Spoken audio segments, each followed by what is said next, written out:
பாகும் பருப்பும் இவை நான்கும் கலந்துனக்கு நான் தருவேனே. கோலம் செய் தொங்கை கரிமுகத்து தூமணியே, நீ எனக்கு சங்கத்தமிழ் மூன்றும் தா. பிரேமாமா திருவடிகள் போற்றி, ஆனந்தைய திருவடிகள் போற்றி, இங்கு வீற்றிருக்கும் அனைத்து அடியார்கள் திருவடிகள் போற்றி, வாரியார் சுவாமிகள் திருவடிகள் போற்றி, அருணகிரிநாத சுவாமிகள் திருவடிகள் போற்றி, முருகப்பெருமான் திருவடிகள் போற்றி போற்றி. ஓகே, அம்மா ஸ்கிரீன் தெரியுதுங்களாம்மா? நல்லா தெரியுதுங்கம்மா, நல்லா தெளிவா ரைட், தெரியுது. ஓகே. ஆமா, லேசா ஒரு ஒரு சத்தம் வருதுமா, ஒரு சத்தம் வருது, அதை அப்படி பார்த்து வருதுங்களா? சரி, ஓகே.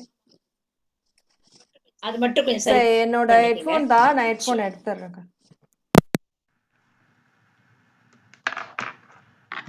இப்போ கேக்குதுங்களாம்மா? இப்ப நல்லா தெளிவா இருக்குங்க, நல்லா தெளிவா இருக்குதுங்க. சரிங்கம்மா, நான் ஆரம்பிக்கிறேங்கம்மா. திருவாடி வணக்கம் சரலாஸ்னி அம்மா. இன்றைய பாடல், இன்றைய 44வது பாடல், சாடும் தனிவே. அது எப்படி படிக்கிறது அப்படின்னு முதல்ல சொல்லிட்டு, அதை எப்படி கொண்டு கூட்டி நாம படிக்கிறது. நம்ம பாராயணம் பண்ணும்போது இப்படி படிக்கணும். ஆனா நம்ம பொருள் உணர்றதுக்கு எப்படி நம்ம கொண்டு கூட்டி படிக்கணும் அப்படின்னு சொல்லிட்டு நேரடி விளக்கம், அப்புறம் அந்த உவமையோட விளக்கம் அப்படி சொல்லி நம்ம அமர்வு நிறைவு பண்ணலாம். சாடும் தனிவேல் முருகன் சரணம் சூடும்படி தந்தது சொல்லுமதோ, வீடும் சுரர் மாமுடி வேதமும் வெம்காடும் புனமும் கமழும் கழலை. சுரர் மாமுடியும் அப்படி வரும், அந்த உண்மை தொக்கி நிக்குது, மறைஞ்சு நிக்குது. ஆனா சுவாமி திருவடி தீட்சை கொடுத்திருக்காங்க அருணகிரிநாத சுவாமிக்கு. அததான் இந்த பாடல்ல சொல்றாங்க. சாடும் தனிவேல் முருகன் சரணம் சூடும்படி தந்தது சொல்லுமதோ, வீடும் சுரர் மாமுடி வேதமும் வெம்காடும் புனமும் கமழும் கழலை. இன்னொரு தடவை. சாடும் தனிவேல் முருகன் சரணம் சூடும்படி தந்தது சொல்லுமதோ, வீடும் சுரர் மாமுடி வேதமும் வெம்காடும் புனமும் கமழும் கழலை. சரி, இது நம்ம சாதாரண பாராயணத்துல இப்படி நம்ம படிப்போம் இல்லைங்களா? இதை நம்ம எப்படி பொருளோட படிக்கணும்னா இது எப்படி படிக்கணும் அப்படின்னு பாத்தீங்கன்னா, சாடும் தனிவேல் முருகன் சரணம் வீடும், முதல் லைன். சாடும் தனிவேல் முருகன் சரணம் வீடும் சுரர் மாமுடி வேதமும் வெம்காடும் புனமும் கமழும் கழலே சூடும்படி தந்தது சொல்லுமதோ அப்படின்னு. இது இப்போ புரியாதுதான். நம்ம நேரடி விளக்கம் பார்த்துட்டு இந்த மாதிரி கொண்டு கூட்டி திரும்பி படிச்சா நம்மளுக்கு இது புரியும், எதுக்கு இப்படி கொண்டு கூட்டுறது அப்படின்னு சொல்லிட்டு. சரி, இதை எப்படி நம்ம எடுத்துக்கிறது அப்படின்னு பாத்தீங்கன்னா, சாடும் சாடும் ஃபர்ஸ்ட் எப்படி பொருள் எடுத்துக்கிறது. சாடும் தனிவேல் முருகன் சரணம் வீடும் சுரர் மாமுடி வேதமும் வெம்காடும் புனமும் கமழும் கழலே சூடும்படி தந்தது சொல்லுமதோ அப்படி எடுத்துக்கணும். சரி, சாடும் அப்படின்னா என்ன? சாடும், சாடுதல் அப்படின்னா அழித்தல் அப்படின்னு அர்த்தம். சாடுதல்னா அழித்தல். என்ன அழிக்கிறாரு சுவாமி அப்படின்னா, அந்த சுவாமி அவரா அழிக்கிறாரா அப்படின்னு பார்த்தா இல்ல, அவர்கிட்ட ஒண்ணு இருக்கு, அதுதான் அழிக்கும். என்ன அழிக்கும்? அவர்கிட்ட என்ன இருக்கு அப்படின்னா, பக்கத்திலே சொல்றாரு, தனிவேல் அப்படி வச்சிருக்காரு. தனி வேல் அப்படின்னா, சரி அது நான் அர்த்தம் சொல்றேங்க, சும்மா இப்படி லைட்டா அப்படி பார்க்கலாம். தனிவேல், அந்த வேல் யார் வச்சிருக்கா? அதாவது அருணகிரிநாத சுவாமிகள் ஒரு எழுத்துக்கு ஒரு எழுத்து அந்த வரிசை முறையில போடும்போது அது ஒரு அழகு, அது இலக்கண நயமோடமும் இருக்கும். அவர் என்ன விண்ணப்பம் வைக்கிறாரோ, என்ன சுவாமியை புகழ்றாரோ, என்ன அனுபவத்தை அவர் பகிர்கின்றாரோ அதுக்கேத்த மாதிரி நயமாக சொற்களையும் போட்டிருப்பாரு. அந்த மாதிரி சாடும் அழிக்க செய்யும். ஆனா என்ன அழிக்க செய்யும்? என்ன அப்படின்னா, ஒண்ணு வச்சிருக்காரு சுவாமி முருகர். ஆனா என்ன அது அப்படின்னா வேலு. யார் வச்சிருக்கா? முருகன். அந்த முருகனோட சரணம், சரணம்னா திருவடி, அதுதான் சொல்றாரு. சரி, இப்போ நம்ம டீட்டெயிலா பார்ப்போம். சாடும் தனிவேல் முருகன் சரணம். சாடும்னா அழித்தல். என்ன அழித்தல் அப்படின்னா, முருகர் வந்து பகைவர்களை அழிப்பாராம். அந்த பகைவர்கள்னா யாரு அப்படின்னா, நம்ம கிட்ட இருக்கிற காமாதி, அந்த நம்ம கிட்ட இருக்கிற காம, கோபம், லோபம், மோகம் என்ற அசுரர்களையும் அப்புறம் அது மட்டும் இல்ல. சாமி வந்து சூராதி அசுரர்களையும் வந்து நம்ம சம்ஹாரம் பண்ணாரு. அந்த அசுர தன்மை, அந்த அசுர குணமும் நம்மிடம் இருக்கு. ஒவ்வொரு ஆன்மா கிட்டயும் இருக்கு இல்லையா? நம்ம செய்த வினையின் காரணமாக அந்த குணம்லாம் நம்மகிட்ட அது தேங்கி இருக்கு. ஆனா சுவாமி வந்து அதெல்லாம் சுத்தம் பண்ணுவாரு. அந்த எது சுத்தம் பண்ணுமா? அந்த ஞானம் தான் சுத்தம் பண்ணுமா. அந்த ஞானம் என்னவாம்? ஒப்பற்ற தனிவேல், ஒப்பற்ற ஞானம். சரி. அந்த சாடும் அப்டின்னா அழிதல். அந்த அழிதல் என்னன்னா, பகைவர்களை அழித்தல். என்ன பகை? வெளிய இருக்கிற பகையும் சரி, உட்பகையும் சரி, அது மட்டும் இல்லாம நம்ம கிட்ட இருக்கிற மாயா மலங்கள, நம்ம கிட்ட இருக்கிற கன்ம மலங்களையும் வந்து சுவாமி வந்து அத அழிக்க செய்வாராம். அழித்து அந்த அழிக்கக்கூடிய அந்த பொருள் என்ன அப்டின்னா, தனிவேல். தனிவேல், வேல் அப்டின்னு சொல்லலாம். ஆனா தனிவேல். ஏன் தனிவேல்? ஒப்பற்ற வேல். அது வந்து யாருகிட்டயும் ஒப்புமை பண்ண முடியாத வேல். ஏன்னா வேல் என்பது ஞானம். அந்த ஞானம் வந்து எல்லாத்தையும் வந்து அ எல்லாத்தையும் வந்து என்ன வென்றக்கூடியது. எல்லாத்தையும் வந்து வெல்லக்கூடியது. அதனால ஒப்பற்ற தனிவேல். அததான் சாடும் பண்ணிட்டு தனிவேல். அதாவது இதுல 2 அர்த்தமும் இருக்கலாம். எப்படின்னா, மேலோட்டமா பார்க்கும்போது, சாடும் அழித்தல் என்ன பகைவர்களை அழித்தல். சுவாமி வந்து பகைவர்கள அழிச்சிடுவாரு. அது என்ன எதை கொண்டு அழிக்கிறாரு? வேல். தனிவேல். ஒப்பற்ற தனிவேல். அதாவது எல்லாத்தையும் வெல்லக்கூடிய வேல் அது. அப்படின்னு நம்ம சாதாரணமா பொருள் கொள்ளிடலாம்.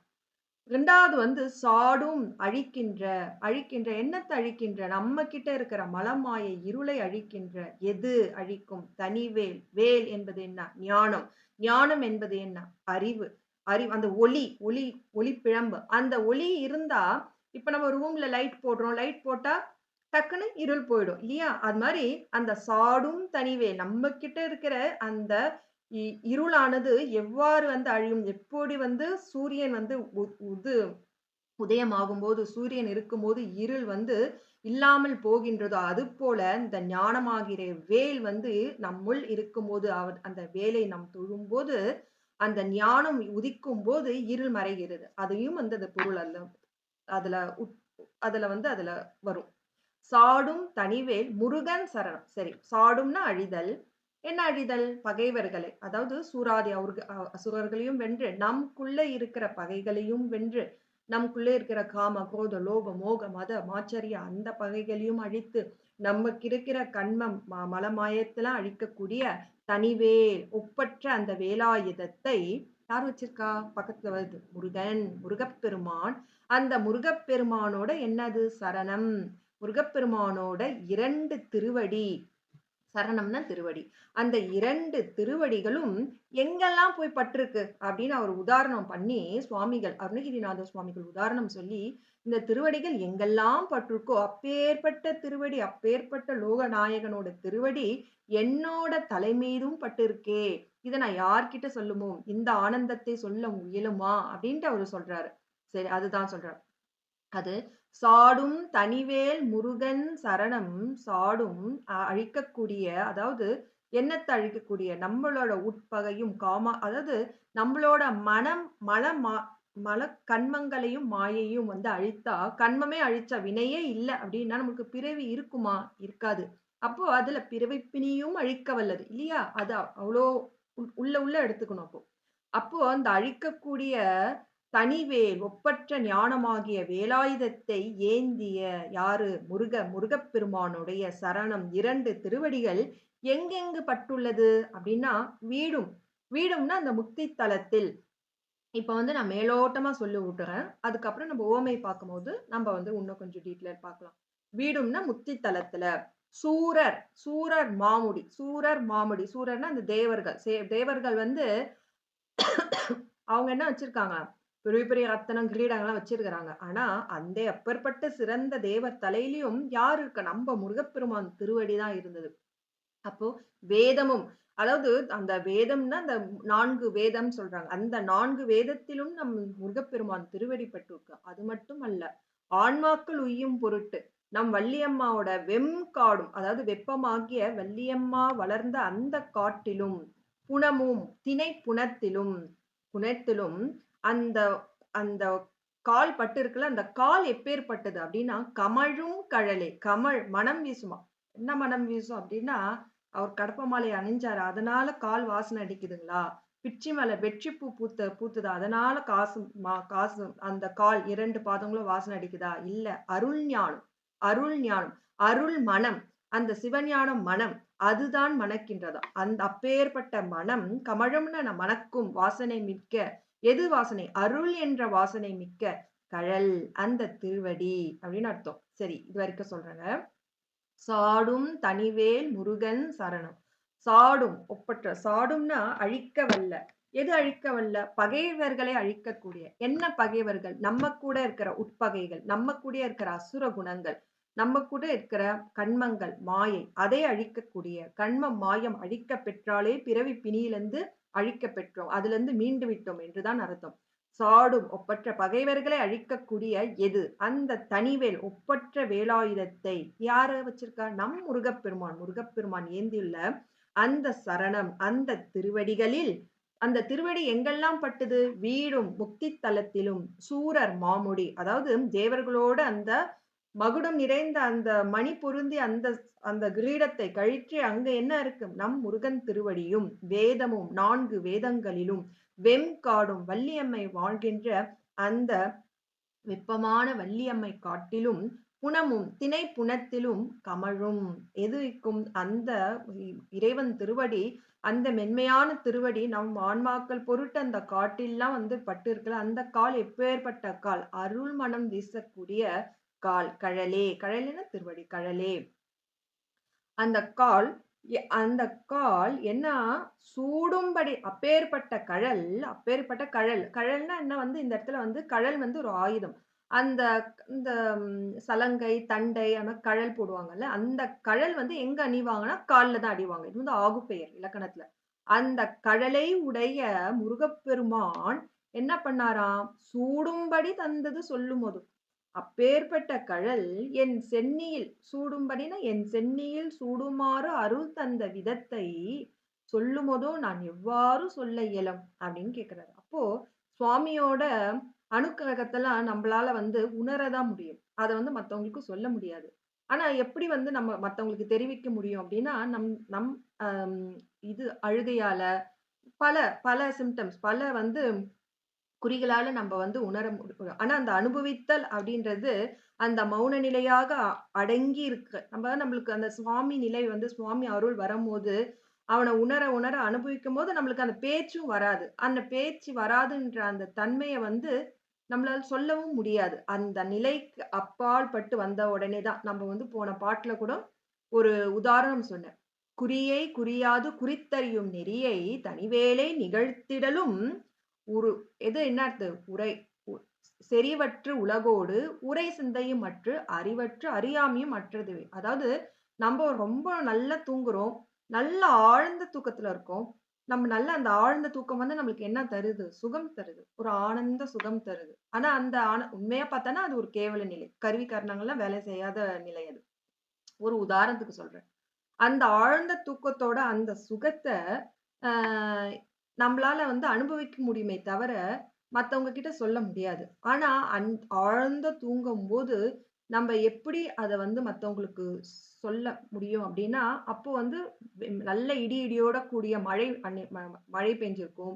மின்னல் அடிச்சிருக்கும். நல்ல இடி இடிச்சிருக்கும். மழையோட சத்தம் கேட்டிருக்கும். ஆனா, அந்த ஆழ்ந்த தூக்கத்துல நம்மளுக்கு எதுவுமே கேட்காது. அதான் சொல்றார். "உலகு சிந்தையும் அற்று" அப்படின்னு உலகோடு செறிவற்று உலகோடு, செறிவற்று உலகோடு. செறிவற்றுனா செறிதல்னா நெருங்குதல். நெருங்குதல்னா உலகோட இருக்கிற நெருக்கம் வந்து அற்றுப்போய் எது? சுவாமியோட அந்த அனுபூதி நிலை கடக்கும்போது. நம்ம தூங்கி எந்திச்சா சொல்லுவோம்ல, அவ்ளோ மழை பெஞ்சதா? அவ்ளோ இடி இடிச்சுதா? எனக்கு எதுவுமே கேட்கலையே!" அப்போ அந்த உலகோடு நெருங்கிய செறிவற்று நான் வந்து ஒரு உதாரணம் தான் காட்டுறேன். அதுபோல எதுக்கு நான் சொல்ல வரேன்னா, இந்த சொல்லும் அதோக்கு சொல்ல வரேன். அதாவது சுவாமி வந்து நம்ம திருவடி தீட்சை, அந்த பரிச தீட்சை குடுத்த அந்த ஆனந்தத்தை நான் எப்படி சொல்ல முடியும்? அப்படின்னு வந்து அருணகிரிநாத சுவாமிகள் வந்து கேட்கிறாரு. சொல்ல முடியாது அல்லவா? அதாவது உயர்ந்த இன்பத்தை சிற்றின்பமா இருந்தா கூட அந்த இன்பத்தை நம்மளால சுகிக்க முடியும் தவிர, இது இப்படிதான் இருக்கும்னு நம்மளால சொல்ல முடியுமா? முடியாது. அதே போல தான் இது சொல்றாரு. சாடும் தனிவேல் முருகன் சரணம் சூடும்படி தந்தது சொல்லுமதோ வீடும் சுரர் மாமுடி வேதமும் வெம்காடும் புனமும் கமழும் கழலே. சரி. சாடும் தனிவேல் ஒப்பற்ற அதாவது தனிவேல்னா ஒப்பற்ற வேலாயுதம். சாடும் அதாவது பகைகரைகளை அழிக்க வல்ல கூடிய சாடுதல்னா அழிதல். எது அழிதல்? நமக்குள் இருக்கும் பகைகள், உட்பகை. அது மட்டும் இல்லாம நமக்கு முருக அடியார்களுக்கு யாராச்சும் இடர் நினைக்க நேரிட்டாலும் அந்த வேல் வந்து என்ன ஆகுமா? சும்மா இருக்காது. அதனால நம்ம இது வேல்மாறன் வகுப்புலயும் வேல் வகுப்புலயும் வந்து இந்த பாடல் நம்ம பார்த்திருக்கோம்.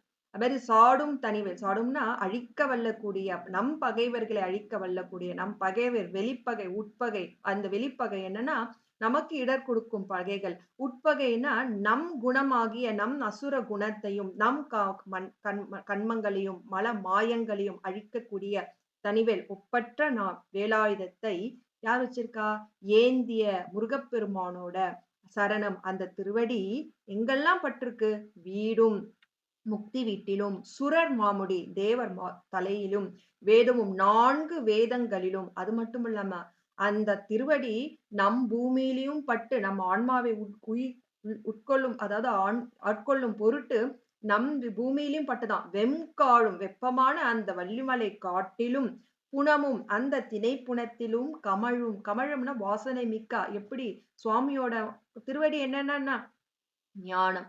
அந்த ஞானம் வந்து அந்த அருள் ஞானம், அந்த அருள் மனம், அந்த அருள் மனம் வந்து வீசுகின்றதாம். அந்த அருள் மனம் வீசும், அதனால கமழும், அருள் மணக்கும், அந்த அருள் மனம் கமழும் கழலே. கழல்னா வந்து ஒரு அணி. அந்த அணி வந்து கால்ல வந்து அணியப்படுவது. அது வந்து ஆகு பெயர்.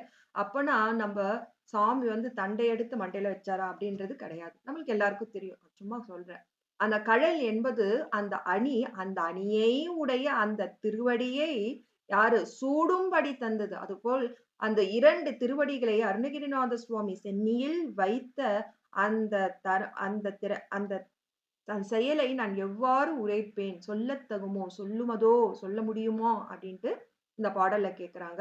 இது வந்து சுவாமி வந்து பரிசை தீட்சை. அதாவது சுவாமி வந்து திருவடி தீட்சை வந்து அருணகிரிநாத சுவாமி குடுத்தாங்க அப்படின்றத வந்து இது சுவாமி பதிவு பண்றாங்க. நம்ம போக போக பார்க்கலாம். சுவாமி திருவடி தீட்சையால நம்மளுக்கு வந்து பயன் என்ன கிடைக்கும்? அதனால என்ன?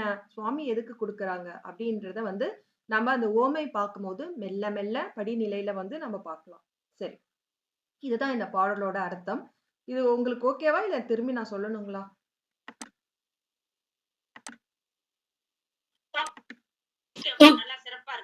நல்லா சிறப்பா இருக்குதுமா. சரி. அடுத்ததாக ஓகேமா போலாமா? சரிங்கம்மா. சரி. அடுத்தது வந்து நம்ம வந்து ஒரு ஓமைக்கு போலாம். என்ன ஓமை அப்படின்னா அந்த சரணம். ஒரு நிமிஷம். ஓகே. சரி, ஓகே. தனிவேல் அப்படின்னு போட்டிருக்கேன் இல்லைங்களா? நம்ம இப்ப பார்த்தோம். சாடும் தனிவேல். தனிவேல் அப்படின்னா அந்த ஒப்பற்ற வேலாயுதம் அப்படின்ட்டு நம்ம பார்த்தோம். ஒப்பற்ற வேலாயுதம். அதாவது இங்க நம்ம எல்லாருக்குமே தெரியும். வார வழிபாடுல வந்து நம்ம திருமுருகாற்றுப்படை படிக்கிறோம். ஆனா திருமுருகாற்றை படிக்கும்போது எப்போதுமே அது பக்கத்துல முடிச்சிட்ட உடனே 317 வரிகள் கொண்டது திருமுருகாற்றுப்படை. 6 ஸ்தலமும் வந்து அதுல வந்து சுவாமிகள் நக்கீர சுவாமிகள் வந்து பாடியிருக்காங்க. ஆனாலும் வந்து அந்த திருமுருகாற்றை அந்த படித்த உடனேயே வந்து அது கூட இருக்கிற 10 வெண்பாக்கள் வந்து படிப்பாங்க. அது நக்கீர சுவாமிகள் வந்து எழுதுனது கிடையாது. அது இடைச்சொருகளாக வந்து இருந்தது. ஆனாலும் அது திருமுருகாற்றுப்படையும், அந்த வேல் பத்தியும் சொல்றதுனால வந்து அந்த அந்த திருமுருகாற்றுப்படையிலே வந்து இது யாரெல்லாம் வந்து ஓதுவாங்களோ, அது ஓதும்போது இந்த 10 வெண்பாக்களையும் வந்து சொல்வாங்க. அதுல வந்து 4வது வெண்பா தான் நான் எடுத்திருக்கேன்.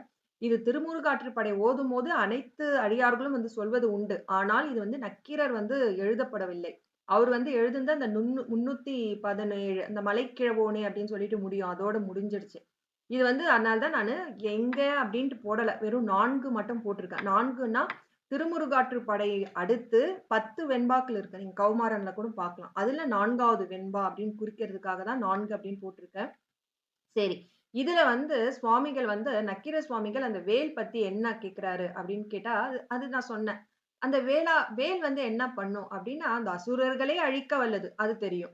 நம்மளோட மலமாயை கன்மங்களையும் அழிக்க வல்லது. அப்போ நம்மளோட நம்மளோட இடர்களையும் வந்து அழிக்க வல்லது. நம்ம இடர்கள்னா அந்த கன்மம், மாயும் கன்மங்கள் இருந்தாலே, அந்த கன்மத்தை அனுபவிக்கும் பொருட்டு நம்ம இடர்களை அனுபவிக்க வேண்டும் இல்லையா? அது மட்டும் இல்லாம நம்ம இன்னொரு பாடல் கூட நம்ம படிச்சோம். சிந்தாகுலம் இல்லொடு செல்வம் எனும் விந்தாடவி என்று விடப்பெறுவேன். விந்தாடவி என்று விடப்பெறுவேன். சிந்தாகுலம் இல்லொடு செல்வம். இல்லொடு செல்வம் எனும். அதாவது ஆ எனக்கு வந்து சிந்தாகுலம். நம்ம அந்த எத்தனாவது பாடல் மறந்துட்டேன். சிந்தாகுலம்னா என்னோட மனக்கவலை. என்னோட மனக்கவலை எதனால வருது? இல்லத்தில் இருக்கும் மனைவி, பெண்டிர், மக்கள், செல்வம், இல்லோடு செல்வம். அந்த செல்வத்தால வரும் அந்த துன்பம். இதெல்லாம் எப்படி எனக்கு இருக்குது? விந்தாடவி மேரி இருக்குதாம். விந்தாடவி. விந்தாடவினா விந்திய மலை. விந்தாடவி. அடவினா காடு. எப்படி இருக்குதாம்? அப்படின்னா விந்திய மலை காடு அளவுக்கு இருக்குதாம். குமிஞ்சு இருக்குதாம். அவ்வளோ பெருசா இருக்குதாம். விந்திய மலை காட்டுல வந்து நம்ம போனாக்கா வெளியில வர முடியாதாம். ஏன்னா அவ்வளோ அடர்ந்து காடாம். எங்க எப்படி போய் எப்படி வர்றதுன்னே தெரியாதாம். அந்த மாதிரி சுவாமிகள் கேட்கிறாரு. சிந்தாகுல இல்லோடு செல்வம் எனும் விந்தாடவி என்று விடப்பெறுவேன். அந்த மாதிரி துயர் அப்படி இருக்குதாம். சுவாமி அந்த காட்டுக்குள்ள போனா எப்படி வர முடியாதோ, அது மாரி நான் துன்பத்துல இருக்கேன் சுவாமி. அந்த துன்பத்துல எப்படி போறது, எப்படி வர்றதுன்னே தெரியல அப்படின்னு ஒரு கந்தர் அனுபூதியில சொல்றாரு. அதுபோல இங்கேயும் வந்து ஒரு சொல்றாரு. அது எப்படி படிக்கிறதுன்னு பார்ப்போம். இது சாதாரணமா படிக்கும்போது இப்படி படிக்கணும். ஆனா கொண்டு கூட்டி எப்படி பொருள் எடுக்கணும்னு சொல்றாங்க. இன்னும் ஒரு கால் இது வந்து பதம் பிரிக்கல. நான் பதம் பிரிச்சு சொல்றேங்க. இன்னம் ஒரு கால். இன்னும் இல்ல. இன்னம் ஒரு கால் எனது இடும்பை குன்றுக்கும் சரிங்கம்மா, சரிங்கம்மா. 33வது பாடல். பார்த்தீங்களா? எடுக்கிறதோட சரி. அது எத்தனாவது பாடல் அப்படின்ற கணக்கே தெரிய மாட்டேங்குது. சரிங்கம்மா. திருவடி அது தெரியணும் ஆனா. சரி. அதான். சிந்தாகுல இல்லோடு செல்வம் அப்படின்னு சொன்னாலே, சிந்தாகுல இல்லோடு செல்வம் எனும் விந்தாடவி என்று விடப்பெறுவேன். அதாவது மலைக்காடு மாரி இருக்கு என் துன்பம். சுவாமி அதுலருந்து எப்படி விடுபெறுறது? அப்படின்னு கேட்டார்ல. 33வது பாடலாம். சரி. இந்த பாடல் பார்ப்போங்க.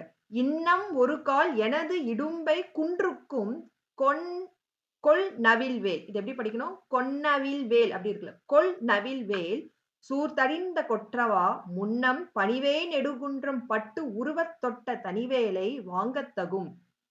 இப்ப பார்த்தா எனக்கும் ஒண்ணும் புரியல. ஆனா இது எப்படி படிக்கிறது? திரும்பி ஒரு தடவை படிச்சு காட்டுறேன். இன்னம் ஒரு கால் எனது இடும்பை குன்றுக்கும் கொள் நவில் வேல் சூழ்தடிந்த கொற்றவா முன்னம் பணிவே நெடுகுன்றம் பட்டுருவ தொட்ட தனிவேலை வாங்கத் தகும். இப்படிதான் படிக்கிறது. ஆனா இதை எப்படி கொண்டு கூட்டி பொருள் சொல்றது அப்படின்னா எப்படி பண்றதுன்னா கொள் நவில்வே அதாவது சுவாமி வந்து அதாவது வேல் பத்தி சொல்றாரு. கொள் நவில் வேல் சூர்த்தடிந்த கொற்றவா அப்படின்னு அர்த்தம். கொள் நவில் வேல். கொள் அப்படின்னா அழி. நவில் வேல் அப்படின்னா சம்ஹாரம் பண்ணக்கூடிய வேல். அந்த அதாவது சொல்றாரு. அதாவது யாரோ ஒருத்தவங்க எழுதியிருக்காங்க இந்த பாடல். அவங்க வந்து முருகர் கிட்ட கேட்கிறாரு. சுவாமி நீ ஒரு வேல் வச்சிருக்கிறல்ல, அது எப்பேற்பட்ட வேல்? கொள் நவில் வேல். அதாவது அழிக்கக்கூடிய சம்ஹாரம் செய்யக்கூடிய அந்த வேலை கொண்டு சூர்த்தடிந்த கொற்றவா சூர்த்தடிந்த அந்த சூரர்களை வீழ்த்திய கொற்றவானா அரசேன்னு ஒரு அர்த்தம். வெற்றியை உடையதுன்னு அர்த்தம். ஆனா தனி வேல் அப்படின்றது வந்து ஒப்பற்ற வேல். அந்த ஞானத்தை எதுக்கும் ஒப்புமை பண்ண முடியாது. அந்த ஞானமே வெல்லும் இல்லையா? அந்த ஒளியோட அது மாதிரி அந்த வேல் வந்து வெற்றியையே கொண்டு உள்ளது.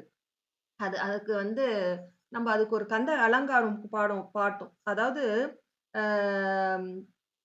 சீராவும் மருங்கில் கட்டிய சீராவும் சிறுவாளும் அதுக்கப்புறம் அந்த வாளையும் தோகையும் வாகையுமே அப்படின்னு ஒண்ணு முடியும். வாகையுமே அப்படின்னு சொல்லி முடியும். கந்த அலங்காரத்துல பாட கூட மறந்துட்டேன். அது மாதிரி சூர்த்தடிந்த கொற்றவா அதாவது கொற்றவா அப்படின்னு அரசன் ஒரு அர்த்தம். ஆனா அந்த வேல் எப்படி தனி வேல் ஒப்பற்ற வேல் வெற்றியே உடையது.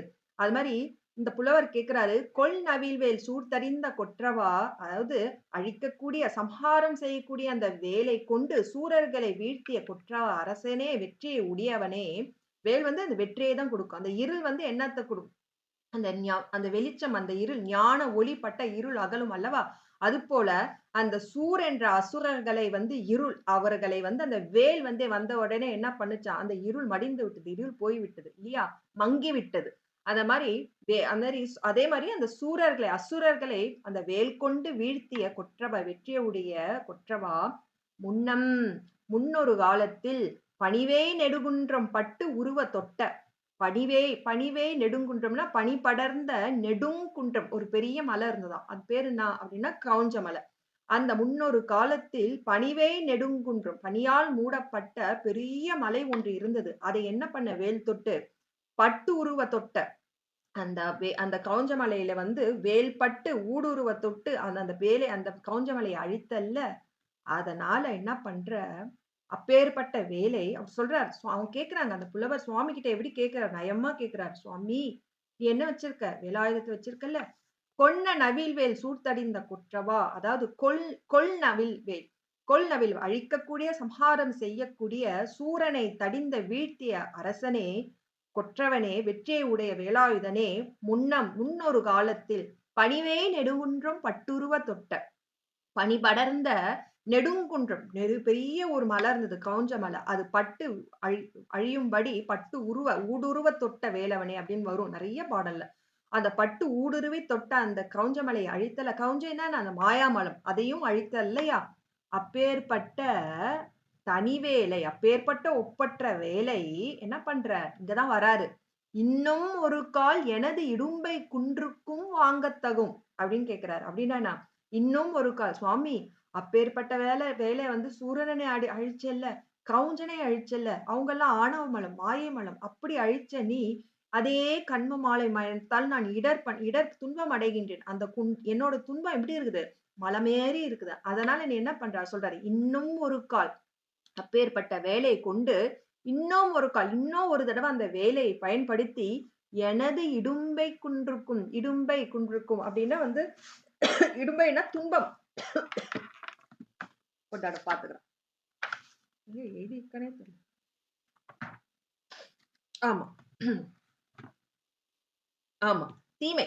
இடும்பைனா தீமை, துன்பம் அப்படி ஒரு பொருள் இருக்கு. எனது இடும்பை குன்றுக்கும் என்னோட துன்பம் எப்படி இருக்குது? ஒண்ணு விந்தாடவி என்று விடப்பெறுவேன். அதாவது எப்படி வந்து விந்தியமலை காடு மாரி இருக்கோ, அது மாரி ஒரு குன்று போல இருக்குது என்னோட துன்பம். அப்ப அவரு கேட்கிறாரு. இது வந்து மேலோட்டமாக பார்க்கும்போது, சூரர்களை அழித்த சுவாமி, நீ கவுஞ்சமனையும் அழிச்சல்ல. அதே மாரி என் வேல் கொண்டு என் துன்பத்தை வந்து தீர்த்து விடு அப்படின்றது மேலோட்டமான கருத்து. ஆனா சூரன் யாரு? ஆணவ மலமே கொன்றவன். அந்த கவுஞ்சன் வந்து மாயாமலன். அந்த மாயத்தை செய்ய வல்லவன். மாயம் என்ன பண்ணும்? எப்போதுமே நான் அடிக்கடிக்கு சொல்லியிருக்கேன். மாயை வந்து உலகப் பொருள் தான் உசந்ததுன்னு எனக்கு காட்டும். சுவாமிய காட்டவே காட்டாது. அது பொய்ய மெய்யா காட்டும், மெய்ய பொய்யா காட்டும். துன்பம் வந்து இன்பமாக காட்டும். அதனால வந்து நான் சுவாமிய அடைவிடியாம செய்யும். அது மாரி இருளியும், மாயத்திலயும் இருந்து என்னோட துன்பம் எப்படி இருக்குது? அப்படியே மலைக்குன்று மாரி இருக்கு. அப்ப அவங்கள நீ வேல் தொட்டு சாவடிச்சல்ல, வேல் தொட்டு வீழ்த்துனல்ல. அதனால இன்னும் ஒரு முறை எனது இடும்பை குன்றுக்கும். எனது இடும்பைனா எனது தீமை, எனது துன்பம். அது சொல்றாரு எப்படி இருக்குது? விந்தாடவி மாரி இருக்குன்னு சொல்ற மாரி குன்று போல் இருக்குதாம். குவிஞ்சு இருக்குதாம். அதனால சுவாமி, இன்னும் ஒரு கால் எனது இடும்பை குன்றுக்கும் தனிவேலை வாங்கத்தகும். அந்த ஒப்பற்ற வேலாயுதத்தை நீ வீசி அதை வாங்கத்தகும். அது என்ன செலுத்துவது? அந்த வேலை செலுத்துவது எதுக்கு? என் துன்பக் குன்றை அந்த வேலை தொட்டு என் துன்பக் குன்றத்தை வந்து அழிச்சு விடு அப்படின்னு சொல்றதுக்கு இவ்வளவு அழகா கேட்கிறாரு. தனிவேலை வாங்கத்தகும் அப்படின்னு கேட்கிறாரு. இன்னும் ஒரு தடவை சொல்றாங்க. கொல் நவில்வேல் சூழ்த்தடிந்த கொற்றவா முன்னும் பணிவை நெடுங்குன்றும் பட்டுருவ தொட்ட இன்னும் ஒரு கால் எனது இடும்பை குன்றுக்கும் தனிவேலை வாங்கத்தகும் அப்படின்னு கேட்கிறாரு. அப்போ கொல் நவில்வேல் சூழ்த்தடிந்த அந்த அழிக்கக்கூடிய சம்ஹாரம் செய்யக்கூடிய அந்த வேலாயுதம் ஆனது சூரர்களை எப்படி வீழ்த்திய அரசனே அவ்வேலாயுதத்தை கொண்டே முன்னம் பணிவை நெடுங்குன்றும் பட்டுருவ தொட்ட முன்னொரு காலத்தில் பனி படர்ந்த அந்த கவுஞ்ச மலையை வந்து ஊடுருவத் தொட்டு அழித்திய அந்த தனிவேலை இன்னும் ஒரு முறை எனது இடும்பை குன்றுக்கும் எனது என்னை துன்பமே நிறைஞ்சிருக்கு. மலம் மாயையிலே இருளிலே நான் இருக்கின்றேன். மயக்கத்திலே இருக்கின்றேன். அதனால் வருகின்ற நான் செய்கின்ற செயல் அனைத்தும் எப்படி தீவினையாக மாறிவிட்டது. எதுக்கு? நல்ல அறிவு இருந்தா தானே நம் மயக்க அறிவால் எது செய்தாலும் வந்து நல்வினை, தீவினை வந்து கொண்டே இருக்குது. பிறவி வந்து கொண்டே இருக்குது. அப்படிப்பட்ட அந்த ஞான வேலை கொண்டு என் இடர் என் மயக்கத்தையெல்லாம் தீர்த்து அது என் இடும்பை குன்று என் துன்பமலையை தீர்த்து தனிவேலே வாங்கத்தகும். இன்னும் ஒரு தடவை எனக்காக அடியேனுக்காக அந்த வேலை எனக்கு வீழ்த்தி வீசி என்னோட வாங்கத் தகும்னா என்ன? அது செலுத்துவது தகுமே. சாமி, நீ 2 இடத்துல நீ வேலை செலுத்துன. அதனால இதுக்கும் என் வேலை செலுத்துவது தகும் தானே! அப்படின்னு கேட்கிறேன். வாங்கத் தகுமே அப்படின்னு சொல்றாரு. அப்போ அந்த தனிவேல் முருகன் அப்படின்னு நம்ம பார்த்தோம் இல்லீங்களா? சாடும் தனிவேல் முருகன் சரணம் அப்படின்ட்டு நம்ம இது பார்த்தோம். கந்தர் அனுபூதி பாடல். அந்த தனிவேலுக்கு நக்கீரர் அந்த திருமுருகாற்றுப்படை வெண்பால வரும். 4வது வெண்பா. அதுக்கு இது உவமை சொல்றாங்க. சரிங்களா? அதுதான். கொள் நவில்வேல் சூழ்த்தறிந்த கொற்றவா முன்னும் பணிவே நெடுங்குன்றம் பட்டுருவ தொட்ட தனிவேலை அந்த ஒப்பற்ற வேலை இன்னும் ஒரு கால் எனது இடும்பை குன்றுக்கும் வாங்கத் தகும் அப்படின்னு கேட்கிறார். அது அப்போ அந்த வேல் என்பது ஞானம். அந்த ஞானம் என்பது இருளை அழிக்க வல்லது. அதுதான். சரி. அடுத்த உவமை நம்ம பார்க்கலாம். சரி. இப்போ இந்த சரணம் அப்படின்னு சொல்றாங்க. சரணம்னா திருவடி இல்லையா? நம்ம அந்த சாடும் தனிவேல் முருகன் சரணம் அப்படின்னு பார்த்தோம். அந்த சரணம்னு திருவடி. அப்ப அந்த திருவடியில எங்க எங்க பட்டிருக்கு அப்படின்னு கேட்கிறாரு. அந்த திருவடி எங்க பட்டிருக்கு அப்படின்னா அந்த போட்டிருக்காரு. வீடும் வீடும் அப்படின்னு வீடும் சுரர் மாமுடி வேதமும் வெம்காடும் புனமும் கமழும். வெண்காடும். சரி. வெண்காடும் புனமும் கமழும். அந்த கழலே. சரி. அந்த வீடும் அப்படின்னா முக்தித்தலம் அப்படின்னு அர்த்தம். வீடு அப்படின்னா வீடுன்னா அந்த விடு, விடுதல், விடு அப்படின்னா தான் அந்த வீடு வந்து விடு அப்படின்றத தான் வந்து வீடு அது வந்து அதுக்கு ஒரு இது இலக்கண குறிப்பு இருக்கு. முதல்நிலை நீண்ட தொழிற்பெயர் விடுதல் அப்படின்றது தான் அந்த வீடு அப்படின்னு வருது. எதங்க விடுறது அப்படின்னா பந்த பாசத்தை விடுறது தான். முக்தி அப்படின்றதுன்னா நம்ம கிட்ட அதுதான் வந்து அடிக்கடிக்கு வந்து ஐயா வந்து ஆனந்த ஐயா கூட சொல்லுவார் திருவாசகத்துல சரணாகதி. சரணாகதி அப்படின்னா நான் எல்லாமே உன் திருவடியில வைக்கிறேன். எல்லாத்தையும் எதுவுமே எனக்குன்னு தொக்கி நிக்க கூடாது. எல்லாத்தையும் கழட்டி விட்டுறணும். வந்த பாசத்தை அனைத்தும் அறுக்க முடியும். அது எப்படிங்க அறுக்குறது அப்படின்னா, நாம முயற்சி பண்ணா எதுவுமே முடியாது. ஆனா, நம்ம இறைவன் ஞாபகத்தை சொல்லிக்கிட்டே வந்தா, அவன் பண்ணி விட்டுருவான் நைஸா. அதான் அடிக்கடிக்கு அவன் அருள் கொண்டு, அருள் கொண்டு, அருள் கொண்டு அப்படின்னா, அவன் எப்படி அருள் வரும் அப்படின்னா, சாமி அது நம்ம அருணகிரிநாத சுவாமியும் வந்து ஒரு கந்தர் அனுபூதியில சொல்றார். சுவாமி, நீ நினைச்சா தானே வந்து நான் உன்ன நினைக்க முடியும் அப்படின்னு சொல்லிட்டு வந்து இந்த கந்தர் அனுபூதியில கேட்கிறாரு. அது மாரி முக்தி வந்து இந்த பந்த பாசம் விடுறது. முக்தி தலம். அதாவது நம்முடைய முக்தி தலத்துல இருக்காரு. ஆனா, அந்த நம்முள் இருக்க அந்த முக்தி எப்படி இப்ப பெறுவது அப்படின்னா, பந்த பாசம். அது எல்லாத்தையும் விடுறது. எப்படிதான் விட முடியும்? மக்கள் பற்று, மனைப்பற்று எல்லாத்தையும் எப்படி விடுறது? அப்படின்னா, நம்ப அது அது அப்பப்ப நம்ப இந்த மாரி இந்த அமர்வுகள்ல, இந்த மாரி திருவாசக சிந்தனை எல்லா அமர்வுலயும் ஞான செய்திகள் நம்ம சிந்திக்க சிந்திக்க நம்மளுக்கு வந்து தெரியும். இந்த மாரி நமக்கு இருக்கிற சுற்றம், மக்கள் அனைத்தும் வந்து நாம் செய்த வினையால் தான் நமக்கு வந்து அவங்களால நம்ம வினை அனுபவிக்க வேண்டியது இருக்கு. நம்மளால அவங்களும் வினை அனுபவிக்க வேண்டியது இருக்கு. இதனால தான் வந்து பெருமான் குடுத்திருக்காங்க. அவங்க இருந்தா அவங்க யாருன்னு தெரியாது. அவங்க போன ஜென்மத்துல எந்த சட்டை தாங்கியிருந்தாங்க. இனி அடுத்த ஜென்மத்துல எந்த சட்டை தாங்குவாங்க நமக்கு தெரியாது. இல்லையா? அதனால இவங்கெல்லாம் வந்து நமக்கு வினை அனுபவிக்கிறதுக்காக வந்து கொடுக்கப்பட்டவங்க. அவங்களுக்கு நம்ப செய்ய வேண்டிய கடமையை செய்யணும். ஆனா பற்றற்று செய்யணும். அப்படின்ட்டு அடிக்கடிக்கு நாமளே நெனச்சு, நெனச்சு, நெனச்சு செய்யணும். அப்படி நினைக்க அறிவு தோணுமான்னா தோணாது. ஆனா, அதே இறைவன் நாமத்தை சொல்லல சுவாமி அந்த வழிக்கு நமக்கு கூட்டிட்டு போயிடுவாரு. அது மாரி நமக்கு அது மாரி அந்த அடியார்கள் திருக்கூட்டத்துல இருக்கும்போது, அடியார்களோட அடியார் ஒண்ணும் நம்ம பற்றி ஆனந்தமாக அந்த இறை சிந்தனைய வந்து கலந்துரையாடல் செய்யும்போது, அந்த இறை சிந்தனை வந்து நம்மள அந்த பற்ற வந்து உலகப் பற்ற கொஞ்சம் கொஞ்சமா விலக்கி விடும். அதனால, நம்ம தனி அறிவு கொண்டு, நம்ம அறிவு கொண்டு முயற்சி செய்ய தேவையில்ல. நம்ம இறைவன் ஞாமன் அந்த மாரி அந்த சரியே, அந்த அம்மா நம்ம காஞ்சனா அம்மா வந்து அடிக்கடிக்கு அந்த அந்த உழவார பணி செய்யும்போதெல்லாம், அந்த இறை ஞாமத்தை பண்ணிக்கிட்டே அந்த நம்ப குடுத்த நானும் நினைக்கிறது உண்டு. நமக்கு உழவார பணி கிடைக்கலையே! ஆனா கிடைச்சது ஒரே ஒரு தடவ. ஆனா அந்த நம்ப அங்கங்கள்லாம் யார் குடுத்தா? சுவாமி குடுத்தாங்க. அதெல்லாம் சுவாமிக்கே நம்ம வந்து செலுத்தணும். எப்படி நன்றி கடன் செய்யறது? இப்படிதான். ஏதோ ஒண்ணு. அந்த கோயில வந்து சுத்தம் பண்றது. ஏதோ ஒரு நாமம். நம்ம வந்து அன்றாடம் வந்து பிரேமாமா வந்து அந்த அன்றாடம் வந்து அந்த தீக்கை பூஜா விதிப்படி வந்து பண்றது. புவனேஸ்வர் அம்மா அந்த மாரி பண்றது. நெறைய நம்ம அடியார்கள். அது மாரி நம்ப செய்ற அந்த பூஜையே வந்து உள்ளுணர்ந்து, அது அப்படியே தொடர்ந்துகிட்டே ஒழுக்க முறையில வந்து தொடர்ந்து வந்தாலே, சுவாமிகள் வந்து கொஞ்சம் கொஞ்சமாக அந்த பற்றை வந்து ஆ விட பண்ணுவாரு. அந்த சுவாமி வந்து நமக்கு உணர்த்துவாரு. இவர்கள்லாம் வந்து நமக்காக வினை ஈட்டும் பொருட்டு வந்து குடுத்துருக்காங்க. அது மாரி அந்த அந்த பந்தபாச மக்கள் வந்து நமக்கு தீங்கு செய்தாலும், நம்ம எவ்வாறு பார்க்க வேண்டும்? அவர்கள வந்து பாம்பன் சுவாமி அடிக்கடிக்கு சொல்வார். நான் அடிக்கடிக்கு இந்த உதாரணம் சொல்வேன். "சுவாமி, உலகப் பொருளெல்லாம் எனக்கு உலகப் பொருளாக எனக்கு காட்டாத. உலகப் பொருளெல்லாம் உன்னோட அந்த பொருளில் இருக்கும் உன் திருவருளாக எனக்கு காட்டு." அப்போ சுவாமி வந்து எல்லாரையும் திருவருளா காட்டும்போது, நமக்கு பகை வருமா? பகை வராது. அன்பு தான் வரும். அது மாரி தான் அருளாளர்கள் வந்து அவ்ளோ அன்பு எப்போதுமே இருக்கு அப்டின்னா, நம்மள வந்து நம்ப சட்டை தாங்கிய அந்த உடம்பாக பார்க்காம, நம்முள் இருக்கும் திருவருளை கண்டு அவர்கள் ஆனந்தம் அடைகிறார்கள். அதுதான் அவங்களுக்கு நம்மளுக்கு வரையற்ற அந்த அன்பு நமக்கு வருது. அவர்களுக்கு நம் மீது அன்பு வருது. அதுபோல முக்தி தலம். முக்தி என்பது அந்த பந்த பாசத்தை விடுவது தான் அந்த முக்தி. அது வந்து நம்ம இறை தொண்டு இப்ப இறை நாமத்தை சென்று கொண்டே இருக்கோமோ, அது அது வழியாக சென்றாலே போதுமானது. அந்த பந்த பாசத்தை சிறிது சிறிதாக நம்ம வந்து அதுலருந்து விடுபடலாம். முக்தி அப்படின்றது வந்து அது வந்து இது வடமொழியில வந்து முக்தி அப்படின்னு சொல்றோம். நம்ம தமிழ் மொழியில வந்து வீடு பேரு. வீடு அப்படின்னு சொல்லுவாங்க. வடமொழியில வந்து முக்தி. முக்தி என்றது விடுதலை அப்படின்னு அர்த்தம். அப்போ அந்த முக்தி தலத்திலும் இருக்காரு அப்படின்றது. அந்த முக்தி தலம்னா, அது ஒரு தலமாங்க அப்டின்னா கிடையாது.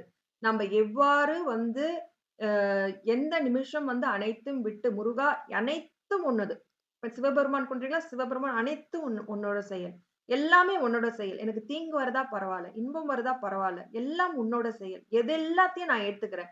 எல்லாம் நீ குடுக்குறது. உன்ன தவிர வேற எதுவும் இல்லை அப்டின்னு நெனைக்கும் போதே, சுவாமி உங்களோட உள்ளூர அவரோட அந்த அருளை வந்து அவரு காட்டுவாரு. அத வந்து நம்மளால உணர தான் முடியும். அந்த அந்த அப்போ நம்முள்ளும் இருக்கிறார். அந்த முத்தித்தலமானது இறைவன் திருவடி. நேத்து கூட வந்து நாங்க ஒரு சிவஞான பாடியத்துல வந்து எல்லாருக்கும் தெரியும். சைவ சித்தாந்தம் வந்து சரிங்கம்மா, சரிங்கம்மா. சைவ சித்தாந்தத்துல வந்து எல்லாரும் நம்ம படிச்சிருக்கோம். நம்ம புவனேஸ்வர் அம்மாவுக்கு நல்லாவே தெரியும். என்ன படிச்சோம்? "கல்லால் நிழல் மலை வில்லார் அருளிய பொல்லார் இணைமலர் நல்லார் புனைவரே" அப்படின்னு சொல்லிட்டு விநாயக துதி. அந்த புனைதல் அப்படின்றது வந்து திருவடியை எடுத்து சூட்டிக் கொள்ளுதல். அப்ப எங்க சைவ சித்தாந்த ஐயா சொன்னாரு, "அம்மா திருவடின்னா என்ன அர்த்தம்? எல்லாரும் சாமியோட காலு 5 விரல் வச்சிருக்கிறாங்க. அதுதான் திருவடி, திருவடி, திருவடி அப்படின்னு நினைக்கிறீங்களா? அது வந்து உபச்சாரம். அப்படின்னா என்ன? அப்படின்னா, நம்ப ஆன்மாக்கு ஞான சக்தி, கிரியா சக்தின்னு ஒண்ணு இருக்கு. இறைவனோட ஞான சக்தி, கிரியா சக்தின்னு இருக்கு. அந்த ஞான சக்தி இறைவனுடைய ஞான சக்தி, கிரியா சக்தியில் நம் ஆன்மாவோட ஞான சக்தி, கிரியா சக்தி அடங்கி நிற்றது தான் வந்து அந்த திருவடி புனைதல் அப்படின்னு சொன்னாரு. அப்போ இறைவனோடு அந்த அவனோட வியாபக தன்மையில் நாம வியாபியமாக அடங்கி இருக்க நம்மளோட அந்த ஞான சக்தி இறைவனோட ஞான சக்தியில் அடங்கி ஒன்றோடு ஒன்று இருபொருள் என்ற பேதமை இல்லாமல் ஒரு பொருளாக ஒன்றோடு ஒன்று இருக்கிறது. அப்படியே பின்னி இருக்கிறது தான் இல்லையா? அதுதான் முக்தி. புனைதல், சிவானந்தம் அப்படின்னா அதுதான். அத இன்னொரு முறை சொல்லுங்க. இது வந்து சைவ சித்தாந்தம். அது அந்த இன்னொரு முறை பாட்டுக்கு சொல்லுங்க. இதுக்கு ரொம்ப டீட்டெயிலா போக தேவையில்ல. இது. அது வந்து என்ன சொன்னாங்கன்னா, அந்த சைவ சித்தாந்தத்துல கல்லார் நிழல் மலை வில்லார் அருளிய பொல்லார் இணைமலர் நல்லார் புனைவரே. அதாவது திருவெண்ணெய்நல்லூர்ல இருக்கிற பொல்லா விநாயக பாடல். பொல்லா பிள்ளையார் இல்லையா? அவர பத்தி பாடுனது தான். நல்லார் புனைவரே நல்லார் புனைவரே. நல்லார் அப்படின்னா ஞான நூல்களை ஞான குருவோடு கேட்டு சிந்தித்து தெளிந்த அந்த மெய்யடியார்களோட திருவடிகளில் திருவடி வந்து அந்த மெய்யடியாரோட புனைவரே அதாவது அந்த மாரி மெய்யடியார்கள் வந்து சுவாமியோட திருவடியை புனைந்துக்குவாங்க, அணிந்து கொள்வார்கள். அப்படின்னா என்ன அர்த்தம் அப்படின்னா, சுவாமி திருவடி அப்படி என்ன அர்த்தம்னா, சுவாமியோட அந்த ஞான சக்தியோட அந்த ஆன்மாவோட ஞான சக்தி ஒருங்கிணைத்தல், பின்னுதல் அப்படின்னு அர்த்தம். அதுதான். அப்படின்னு ஒரு டெஃபினிஷனும் குடுத்தாரு. நம்ம வந்து சுவாமியோட திருவடி வந்து அது உபச்சார திருவடி தான். ஆனா அவனுக்கு ஏது உருவம்? அருள் திருமேனி. எல்லாமே அருள் திருமேனி இல்லையா? நம் பொருட்டு அவன் ஏன்னா நமக்கு அந்த உருவம் தாங்கினா தான் நமக்கு புரியும். நம்ம பொருட்டு அவன் வந்திருக்கான் இல்லையா? அந்த மாரி அந்த டெஃபினிஷன் குடுத்தாங்க. அந்த முக்தி, அந்த புனைதல் அப்படின்றதுக்கு. அது மாரி எனக்கு அந்த ஞாபகம் இங்க திரும்பி வந்துருச்சு. முக்தி தலம். முக்தி அப்படின்னா பந்த பாசத்தில் விடுவது. அப்போ சுவாமியோட திருவடி எங்க இருக்குன்னா, அந்த முத்தி தலத்தில் அந்த முத்தி விடுபட்ட அந்த பந்த பாசத்தில் அந்த முத்தி தலத்திலும், சுரர் மாமுடி தேவர்களின் சிறந்த தலை. அந்த தேவர்களோட தலையில என்ன இருக்குமா? அந்த மகுடம், கிரீடம், அப்படியே மணி அவங்கலாம் வந்து தேவர்கள்லாம் என்ன பல ஜென்மத்தில செய்த புண்ணியத்த தான் அவங்க வந்து போகத்தை வந்து அனுபவிக்கிறார்கள் தவிர, அவர்களும் நம்மைப் போல சகலவர்த்தவர்கள் தான் இல்லையா? அவங்களோட அவங்களோட அந்த புண்ணிய பலனாக, போக பலனாக வந்து நகை, பொன் எல்லாத்தையும் வந்து அனுபவிக்கிறாங்க. ஆனா அவர்களும் நம்மளைப் போல் மூவர்க்கத்து ஆன்மாகள் தான். அதாவது மும்மலம் உடைய ஆன்ம வர்க்கம் தான். அந்த தேவர்களோட சிறந்த தலையிலும் வந்து என்ன இருக்குதா? நம்மளோட முருகப்பெருமான் திருவடி இருக்காம். வேதம் 4 வேதம். ரிக், யஜுர், சாம, அதர்வண வேதம். நம்ம அந்த 4 வேதத்தை பத்தி ஒரு கந்தர் அனுபூதி பாடலையும் நம்ம விரிவாக பார்த்திருக்கோம். ஞாபகம் இருக்குங்களா உங்களுக்கு? வேதாகம விக்கிரம வேல் இறையோன் அப்படின்ட்டு ஒரு கந்தர் அனுபூதியில நம்ம இந்த 4 வேதத்தையும் பார்த்திருக்கோம். அந்த 4 வேதங்களையும் நம் இறைவன் திருவடி பட்டிருக்கான். அப்புறம் வள்ளியம்மா இருந்த காட்டிலும், திணைப்புன காட்டிலும் வந்து பட்டிருக்கு அப்படின்னு சொல்லிட்டு எடுத்து காட்டுறாரு. அப்போ முக்தி என்பது ஒன்றுவானா விடுதல். என்ன விடுதல்? பந்த பாசத்திலிருந்து நீக்குதல்.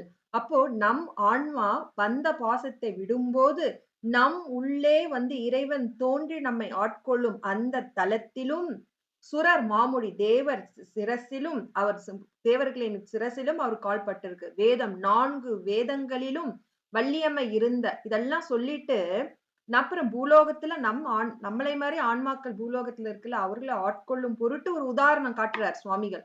வள்ளியம்மை இருந்த காட்டிலும், திணைப்புணத்திலும் அந்த சேவடி பட்டிருக்கு என்றால், நமக்கும் படும் அல்லவா? அப்போ வள்ளியம்மா வந்து ஒரு பூலோக வாசியா இருந்து, அப்புறம் அந்த அம்மா வந்து என்ன சக்தி? இச்சா சக்தி. அப்புறம் அம்மா ஞான சக்தியோடு கூடுது. முருகப்பெருமானும் கூடுனாரு. அப்போ உதாரணம் காட்டுறாரு. அப்போ நமக்காகவும் ஆன்மா வந்து சுவாமி நமக்காகவும் வந்து இந்த சென்னிமேல் வைக்கிறதுக்காக பரிசை தீட்சை குடுக்கிறதுக்காக முருகர் வருவாராம். அருணகிரிநாத சுவாமிகள் இன்னொரு இடம் காட்டுறாரு. பார்ப்போம் நாங்க. சரி. அப்போ அப்போ முருகப்பெருமான் திருவடி எங்கெங்க பட்டிருக்கு? முத்தி தலத்தில், சுரர் மாமுடி, வேதமும், வள்ளியம்மா இருந்த காட்டிலும். இத வந்து வீடும் சுரர் இப்படியும் படிக்கலாம். வீடும் சுரர் மாமுடி. சுரர் மாமுடின்னா தேவர்களோட தலை. முடியிலும் இறைவனோட பட்டிருக்கு. சென்னியிலும் வந்து அவங்களோட தீட்சை பட்டிருக்கு. முருகனோட தீட்சை. அவங்க பரிசு தீட்சை வாங்கியிருக்காங்க. திருவடி தீட்சை வாங்கியிருக்காங்க தேவர்கள். அப்படின்னு ஒண்ணு இருக்கு. வீடும் வீடு வேறு. அந்த முக்தி தலத்தில். அங்க முக்தி எப்படி கிடைக்கிறது? விடுதல். எதை விடுவது? ஆன்மாக்கள் பந்த பாசத்தை விட்டும் அந்த தலத்திலும் இறைவன் இருக்கான் அப்படின்றாங்க. சரி. இத வந்து இப்படியும் படிக்கலாம். வீடும் சுரர் அப்படியும் படிக்கலாம். வீடும் சுரர் அப்படின்னா, அதாவது சூரன் இடப்பட்ட அந்த சிறையிலிருந்து விடுபட்ட தேவர்கள் அப்படின்ட்டு வாழியார் சுவாமிகள் ஒரு நயம் குடுக்குறாரு. வீடும் சுரர்னா, வீடுனா என்ன? விடுகின்ற. எதிலிருந்து விடுபட்ட? சிறையிலிருந்து விடுபட்ட. எந்த சிறையிலிருந்து விடுபட்ட? தேவர்கள் வந்து அசுரர்களால் சிறைப்பிடிக்கப்பட்டார்கள். அந்த சிறையிலிருந்து விடுபட்ட அப்படின்னு ஒரு பொருள் எடுத்துக்கலாம். வீடும் சுரர் அப்படின்னா, சுரர் அப்படின்னா தேவர் தான். அந்த தேவர்கள் வந்து அவங்களுக்கும் அழிவு உண்டு. நாம இப்ப 100 வருஷத்துக்குள்ளேயே வந்து நம்ம செத்து போயிடுவோம்னா, அவங்க கொஞ்சம் தள்ளி சாவாங்க. அவ்வளவுதான். ஆனா அவங்க உடம்பு வந்து மாய்க்க வேற வேற சட்டை தாங்கக்கூடிய உடம்பு தான். அழிவக்கூடிய உடம்பு தான். இல்லையா? அவங்களுக்கும் அந்த சரீர உடம்பு தான் இருக்கு. ஆனா, அதனால அவர் என்ன சொல்றாருன்னா, வீடும் சுரர் அப்படின்னா, வீடும் விடுபடுதல். எதிலிருந்து? உடம்பிலிருந்து விடுபடுதல். எது? ஆன்மா உடம்பிலிருந்து விடுபடுதல். அப்படின்னா என்ன? அனித்தியமானவர்கள். அவர்களும் அனித்தியமானவர்கள் அப்படின்னு இன்னொரு பொருள் சொல்றாரு. அந்த உங்களுக்கு கன்ஃப்யூஸ் ஆயிடுச்சுன்னா விட்டுருங்க. வீடும்னா முக்தி தலம். ஆனா சுரர் மாமுடினா தேவர்களோட சிகை அப்படின்னு சொல்றாங்க. தேவரோட சிகையிலும் வந்து இறைவன் பாதம் பட்டிருக்கு. இதையே எப்படி எடுத்துக்கலாம் அப்படின்னா, வீடும் சுரர். இத தனியா எடுத்துக்கலாம். வீடும் சுரர். வீடுனா நான் விடுதல். எதை விடுது? எதை விடுபட்டது? தேவர்கள் என்ன விட்டாங்க? அசுரர்கள் இருக்கிற சிறையிலிருந்து விடுபட்டவர்கள். ஏன்னா விடுபட்டவர்கள். பந்த பாசத்திலிருந்து விடுவது தான் வந்து அந்த முக்தி இல்லையா? அப்ப அந்த வீடுன்றது விடுபட்ட. எதிலிருந்து விடுபட்ட? தேவர்களோட சிறை அசுரர்களின் சிறையிலிருந்து விடுபட்ட தேவர்கள் அப்படின்னு ஒரு பொருள். வீடும் சுரர். வீடு அதாவது விடுபட்டவர்கள். அந்த உடம்பிலிருந்து விடுபட்டவர்கள். அப்போ அவங்க அனித்தியமானவர்கள் அப்படின்னு ஒரு பொருள் வந்து எடுத்துக்கிட்டாங்க. சரி. விட்டுருங்க. இப்ப பார்ப்போம். லைட்டா எடுத்துக்கலாம். வீடும் சுரர் மாமுடியும் வேதமும் வெம்காடும் புனமும் கழலே. இதுக்கு ஒரு உவமை பார்ப்போம்.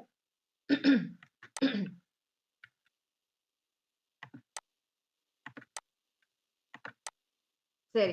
இப்போ நான் சொன்னேன் இல்லீங்களா? வேடிச்சு காவலன் வகுப்பு. அதுல வந்து சுவாமிகள் சொல்லியிருக்கிறாரு. அதாவது அந்த உதாரணம் காட்டிருக்காரு. சுவாமியோட அ சாமியோட அருணகிரிநாத சுவாமி அ சொல்றாரு, "முருகனோட திருவடி எங்கெல்லாம் பட்டிருக்கு" அப்படின்ட்டு வந்து நம்ம வீடும், சுரமாமுடியும், வேதமும், வெம்காடும், புனமும், கமழும். அதுக்கு வந்து ஒரு உவமை வந்து காட்டுறாரு. வேடிச்சி காவலன் வகுப்பு. திருவகுப்புல வந்து வேடிச்சி காவலன் வகுப்புன்னு ஒரு வகுப்பு இருக்கு. அதுல வந்து இந்த உவமை வந்து எடுத்துக்கிறாரு. என்ன எப்படின்னு பார்த்தோம்னா, அந்த இமையவர் முடித்தொகையும் நாம சொன்னேன் இல்லீங்களா? இமையவர்னா தேவர்கள். இமையவர் முடித்தொகையும், வனசரர் பொறுப்பும், எனது இதயமும் மணக்கும் இருபாத சரோகுரன் சரோருகனும். சரோருகன் அப்டின்னா தாமரை. தாமரை போன்ற திருவடி அப்டிதான். சரோருகனும். இமையவர் முடித்தொகையும், வனசர் பொறுப்பும், எனது இதயமும் மணக்கும் இருபாத சரோருகனும். அதாவது சுவாமியோட திருவடி எங்கெல்லாம் பட்டிருக்கு அப்டின்னா, இமையவர் முடித்தொகையும். அதாவது தேவர்கள்லாம் என்ன ஆனாங்க? முருகர் கிட்ட தான் வந்து சரணாகதி அடைஞ்சு இத மாரி அசுரர்கள இருந்து வந்து எங்களை மீட்டுங்க அப்டின்னு சொல்லிட்டு சரணாகதி வந்து அடைஞ்சாங்க இல்லையா? அந்த இமையவர் முடித்தொகையும் தேவர்களோட தலையிலும் முடித்தொகையும், வனசர் பொறுப்பும். அதே மாரி அ இந்த திருமுருகாற்றுப்படை படிக்கும்போது கூட அந்த பழனி திருத்தலத்துல வந்து அந்த நக்கீர பெருமான் வந்து காட்டியிருப்பாங்க. ஆ அதாவது பழனி தலத்துல வந்து முருகப்பெருமான வந்து எல்லாரும் பார்க்க போவாங்க. அந்த வரிசை முறைய வந்து அவ்ளோ அழகா வந்து சொல்லியிருப்பாங்க. அதாவது வரிசை முறை எதுக்காக போகாங்கன்னா, அந்த பிரம்மதேவர் இருக்காங்கல்ல, அவர வந்து சிறை மீட்டுடுவாங்க. அதெல்லாம் நம்மளுக்கு தெரியும். அந்த பிரம்மதேவரை பொருட்டு சுவாமி கிட்ட வந்து போறாங்களாம். அந்த அவர் பொருட்டு. ஏன்னா வந்து அவரு படைப்பு தொழில்ல அந்த படைப்பு வந்து நின்னக்கூடாது. சுவாமி வந்து முருகர் பெருமான் வந்து படைச்சாராம். எல்லாம் பண்ணாராம். ஆனா எல்லாமே ஞான ஆன்மாக்களாக பிறந்ததாம். அந்த ஞான மனம் கமழ்ந்த ஆன்மாக்களா வந்து தெய்வீக மனம் பொருந்திய ஆன்மாக்களாக இருக்கறனால, அந்த பூமி பாரம் வந்து சமநிலை இல்லாம இருந்தது. அதனால வந்து எல்லாரும் போறாங்க பழனியில. அது வந்து அழகாக விளக்குவார். ஃபர்ஸ்ட்டு வந்து முருகர் வந்து ரொம்ப கோவமா இருப்பார் இல்லையா? அவரு வந்து எதுக்கு வந்து அடிமை அப்டின்னா, முருகர் வந்து இந்த ஞானத்துக்கு, அதாவது தமிழ் தமிழ் பேசுறவங்களுக்கு, அவரை தவப்புலவர்கள், அவரை பத்தி வந்து நினைப்பவர்கள், அவரோட மெய் அடியார்கள், அவங்கலாம் பார்த்தாக்க சுவாமி எப்படி என்பாரா, கொஞ்சம் கோவம் குறைஞ்சிருமாம். அதனால அந்த திருமுருகாற்றுப்படையில சொல்லுவாங்க. ஃபர்ஸ்ட்டு வந்து முனிவர்கள் போவாங்களாம். அந்த முனிவர்கள்லாம் எப்படி இருப்பாங்கன்னு இன்னொரு தடவ நான் அத சொல்றேங்க. முனிவர்கள் போவாங்களாம். அதுக்கப்புறம் இந்த கந்தர்வர்கள், அந்த யாழ் வாசிச்சுக்கிட்டே போவாங்களாம். அதுக்கப்புறம் அந்த கந்தர்வர்கள் பெண்கள் போவாங்களாம். பாடிக்கிட்டே போவாங்களாம். அதுக்கப்புறம் தான் பின்னாடி வந்து அந்த யார் போவாங்கன்னா, அந்த இது அ 3 மும்மூர்த்திகள் போவாங்களாம். அந்த மும்மூர்த்திக்கு பின்னாடி தான் வந்து அந்த தேவர்கள்லாம் வருவாங்களாம். அந்த தேவர்களுக்கு பின்னாடி தான் 303 தேவர்களும் திரும்பி வருவாங்களாம். அந்த 12 சூரியர்கள் எல்லாருமே வந்து அதுல வருவாங்களாம். அப்போ தேவர்கள் கூட பின்னணியில தான் இருக்காங்க. அந்த முனிவர்கள், அந்த பெரும் பெரும் தவச்செயல்கள் தான் முன்னிலை இருக்காங்க. அப்போ அப்படி அந்த பழனி திருமுருகாற்றுப்படையில கூட தேவர்கள் பின்னாடி போனா கூட, அந்த இமையவர் முடித்தொகையும், அவர்கள் முடித்தொகையும் தலையிலே கூடும் முருகன் திருவடி பட்டிருக்கு. வனசரர் பொறுப்பும். வனசரர் அப்டின்னா வேடர், பொறுப்புனா மலை. வனசரர் அதாவது வேடவர் வாழ்கின்ற அந்த வள்ளிமலை காட்டிலும் எனது இதயமும், எனது இதயத்திலும், எனது இதய கமலத்திலும் மணக்கும். மனம் வீசுகின்ற மணக்கும்னா நம்ப வந்து சாதாரணமா சென்ட் வாசனை அடிக்கும். அத எடுத்துக்கூடாது. அருள் மணம் கமழும் இருபாத சரோருகனும். இருபாத அதாவது தாமரை மலர் போன்ற பங்கயம் போன்ற திருவடி அப்டி சொல்றோம் இல்லீங்களா? அந்த தாமரை எப்பொழுதுமே அந்த ஞானத்துக்கு ஒப்புமையிடுவாங்க. அந்த ஞானம் வந்து அந்த இறைவன் திருவடிக்கு ஒப்புமையிடுவாங்க. வேலுக்கு ஒப்புமையிடுவாங்க. அது மாரி அந்த இருபாத தாமரை போன்ற சரோருகனும், தாமரை போன்ற அந்த திருவடி எங்கெல்லாம் பட்டிருக்குது. இமையவர் முடித்தொகையும், அந்த தேவர்கள் முடித்தலையிலும், வனசரர் பொறுப்பும் அந்த அவங்க வந்து என்ன அந்த வேடர்கள்னா கொலையே பண்ணுவாங்க. அவங்க தீய செயலே தான் பண்ணுவாங்க. ஏன்னா ஒரு உயிரை கொன்று தான் அவங்க உயிரை வளர்ப்பது. ஏன்னா அவங்களோட அந்த குலத்தொழில். ஆனா அந்த வேடுவர்கள் எப்போதுமே ஒரே தெய்வத்த தான் வணங்குவாங்க. முருகப்பெருமான் மட்டும். வேடுவர்கள் வந்து வணங்கும் தெய்வம் வந்து முருகப்பெருமான். அவங்களை மட்டும் தான் வருவாங்க. அந்த வனசரர் பொறுப்பும் அந்த வேடவர்கள் வழங்கும் காட்டிலும், பொறுப்புனா மலையிலும், அந்த வள்ளி மலையிலும் எனது இதயத்திலும் மணக்கும், எனது இதயத்திலும் மனம் கமழும் எது அந்த 2 திருவடி அப்படின்னு சொல்லிட்டு வேடிச்சை காவலன் வகுப்புலயும் பதிவு செஞ்சிருக்காங்க. அதுதான் இமையவர் முடித்தொகையும் மனசரர் பொறுப்புன மலை பொறுப்பும் எனது இதயமும் மணக்கும் இருப்பாத சரோருகனும் அப்படின்னு சொல்லிட்டு வேடிச்சி காவலன் வகுப்புல சொல்லியிருக்காங்க. அடுத்து இன்னொரு ஒரு உதாரணம் நம்ம பார்க்கலாம். சரி, இப்போ சீர்பாத வகுப்பு அப்படின்னு சொல்லிட்டு, அதாவது திருவகுப்புலே வந்து முதல் வகுப்பு வந்து சீர்பாத வகுப்பு. ஒரு நிமிஷங்க. அந்த சீர்பாத வகுப்புல வந்து சாமியோட திருவடி எங்கெல்லாம் பட்டிருக்கு அப்படின்னு சொல்றாங்க பாருங்க. எருழி, புலி, கரடி, அரி, கரி, அரி, கரி, கடமை, வருடை, உழை, இரலை, மறை, இரவு பகல் இறை தேர் கடாடவியில் கடாடவில்னா காடு, கடாடவியில் எயினர் இடும் இதன் அதனில் இலகு திணை கிளி கடிய இனிதுபயில் சிறுமி வளர்ப்புணம் மீதும் உலாவுவதும். எது உலாவுதும்? மணனாறு சீரடியே அப்படின்னு சொல்ற. மணனாறு சீரடியே. சரி, இன்னொரு தடவை பார்க்கலாம்.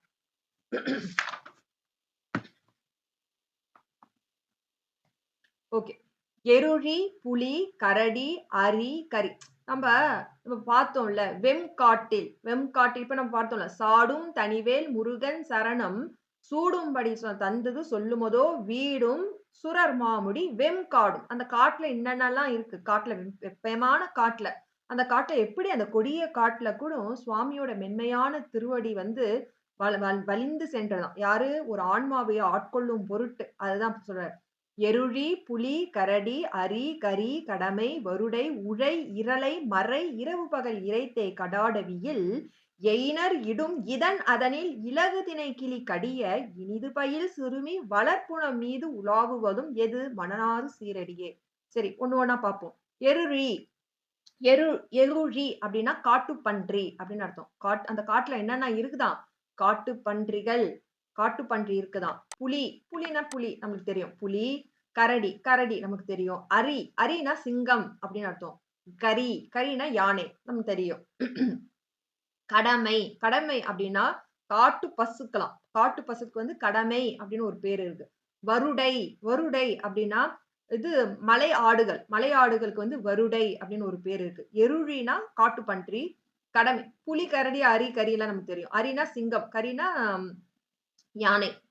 கடமை அப்படின்னா வந்து இது காட்டு பசு. வருடைனா இந்த மலை ஆடுகள். உழை, இரலை, மறை அப்படின்னா இதெல்லாம் வந்து ஒரு வகையான மான்கள். உழைனா மான், இரலைனா மான், மறைனா மான். ஆனா அது மான்னு நான் சொல்லிடுறேன். ஆனா அந்த மானுலே தனித்தனி வர்க்கம் இருக்கு. அந்த ஒரு வகை இருக்கு. அந்த வகையை தான் சொல்றாங்க. அப்போ பல வகைப்பட்ட மான்களும் என்ன பண்ணுமா? இரவு பகல் இரை தேடர், இரவு பகலாக வந்து இரை தேடி திரிகின்ற கடாடவியில், அப்பேற்பட்ட அந்த காட்டில் என்ன பண்றாராம்? அந்த காட்டுல யார் இருக்கிறா? அந்த புலி, சிங்கம் எல்லாம் இருக்கு. அந்த காட்டுலயும் யார் இருக்கா? எயினர் இடும்னா அந்த வேடவர்கள். எயினர்னா வேடர். எயினன் அப்படின்னா வேடன் அப்படின்னு அர்த்தம். எயினர் அமைத்த இதன் அப்படின்னா அந்த இது பரன் அர்த்தம். இதனிலும் நம்ம பார்த்தோம், ஞாபகம் இருக்குங்களா? சுவாமியோட கால் வந்து இதே கந்தர் அனுபூதியில எங்கெங்க பட்டிருக்கு? அதாவது என்ன பாடல் தெரியலையே.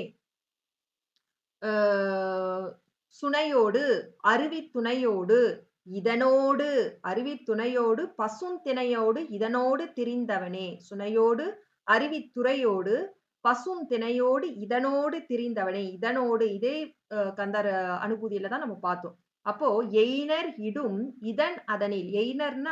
எயினர்னா வேடன் அமைக்கப்பட்ட. இதன்னா பரன். அந்த பரன் அதனில் பரனில் அமர்ந்து இலகு திணை கிளி கடிய. இலகு திணைனா வளப்பம். இலகுன்னா அந்த வளப்பமாக திணை பயிர் வந்து வளர்ந்துட்டு இருக்குல்ல. அதாவது இங்க என்ன சொல்ல வராங்கன்னா, அந்த வள்ளியம்மா வந்து அந்த பரன் மேல உட்கார்ந்து அந்த கிளியெல்லாம் விரட்டுனாங்கல்ல. அததான் இந்த வந்து அழகா அந்த நயத்தோட சொல்றாங்க.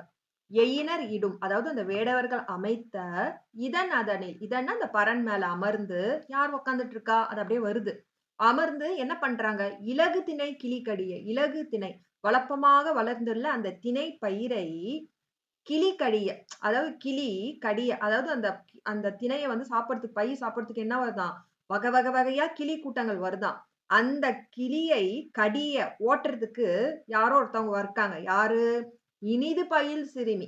அந்த அந்த இனிது பயில் சிறுமின்னா, ஆலோலம் ஆலோலம் என்று பாடி, அழகாக அந்த பாட்டில் பயிற்சி தேர பெற்ற, அந்த நல்லா விரட்டக்கூடிய அந்த கிளிகள், பறவை அனைத்து வகையான பறவைகளையும் ஓட்டக்கூடிய அந்த ஆலோலம் என்று பாடல் பயிற்சி பெற்ற தேறிய சிறுமி வள்ளியம்மா அந்த வளர்கின்ற புனம் அந்த காட்டில் மீது உலாவுவதும் அந்த திணைப்புனை காட்டில் வள்ளியம்மாவை ஆட்டுக்கொள்ளும் பொருட்டு அந்த சிங்கம், புலி, கரடி அந்த வெப்பமான காட்டிலும் அந்த பரண்மேல் அந்த காட்டில் வாழ்கின்ற அந்த வள்ளியம்மா இதன் என்ற பரணையில உட்கார்ந்து அந்த கிளி ஓட்டுறாங்கல்ல, அந்த அம்மாவை ஆட்கொள்ளும் பொருட்டு மீது உலாவுவதும் அந்த காட்டில் உலாவுகின்ற எது மணனாறு சீரிய அருள் கமழும் அந்த இரு சீர்பாதங்களே இறைவனோட முருகன் திருவடி அப்படின்னு ஒரு ஓமை வந்து காட்டுறாங்க.